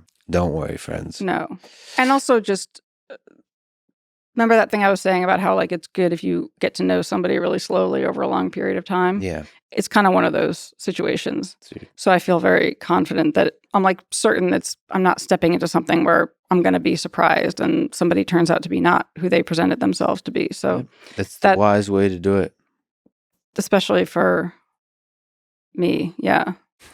And also again, it's like I would caution people to be careful about, you know, wanting to go into something deliberately versus kind of getting caught up in something or rushed or. That said, I would suggest people take that cautionary advice, but you know, sometimes you just fall in love. Yeah, love at first sight is a thing. There are those stories of, you know, sweet stories of older people that have been married forever. Sweet, you can get hurt for it too, but don't listen to your heart. This was an incredible conversation. We talked for way over 4 hours. We did? Yeah. And I feel like I can keep talking to you. This was amazing. Sarma, thank you so much for being honest, for being fearless in answering all the questions, all the difficult questions. And thank you for trying to create something special with your restaurant and maybe create something special still in your future. Yeah, I hope so. Thank you for having me. I kept thinking that like I was going to get a message that was like, just kidding. I've listened to your podcast a lot. And so I've certainly felt very intimidated knowing who's sat, if not in this actual chair, in this chair in another location, or maybe here. Very. Were you nervous? Yes. And, yeah, I was nervous too. Yeah. But also because I've know the way that you speak and your style, I felt like it was going to feel like a good natural conversation, as opposed to sometimes you have conversations where it's like, anyway. So I didn't feel nervous because of like what I was walking into. I felt nervous that I was going to, you know, sound stupid and boring and everybody would be like, why did he interview her? Like, what's, it was not, it was exciting. You happy with it? How do we do? Yeah, I think so. Very often after. Are you self-critical after stuff? Yes. Like when you go home tonight, are you going to be like happy with yourself or not? I mean, I feel good. Yeah. I don't feel like I can't think of anything that I said that I regret. Maybe there's things that, you know, somebody's going to yell at me because I said something that I said like meat tastes good or something, or I don't, you know, like this, the like vegan judgment. Yes. Yes. But I think it's more useful to be honest about the contradictions and conflicting feelings, because I feel like that's what most people have. And so if you want to help people shift a certain way. Yeah, you were raw, honest. It was beautiful. It was beautiful to watch. Thank you for the books. Your darkness today was visible, but the beauty too. It was an amazing conversation. I'm really happy with it. I'm honored that you sat down with me. That was awesome. I'm floored that you're honored, and I'm honored that you asked me to be here. So thank you, Sarma. Thanks for listening to this conversation with Sarma Melngailis. To support this podcast, please check out our sponsors in the description. And now, let me leave you with some words from playwright August Wilson. Confront the dark parts of yourself and work to banish them with illumination and forgiveness. Your willingness to wrestle with your demons will cause your angels to sing. Thank you for listening and hope to see you next time.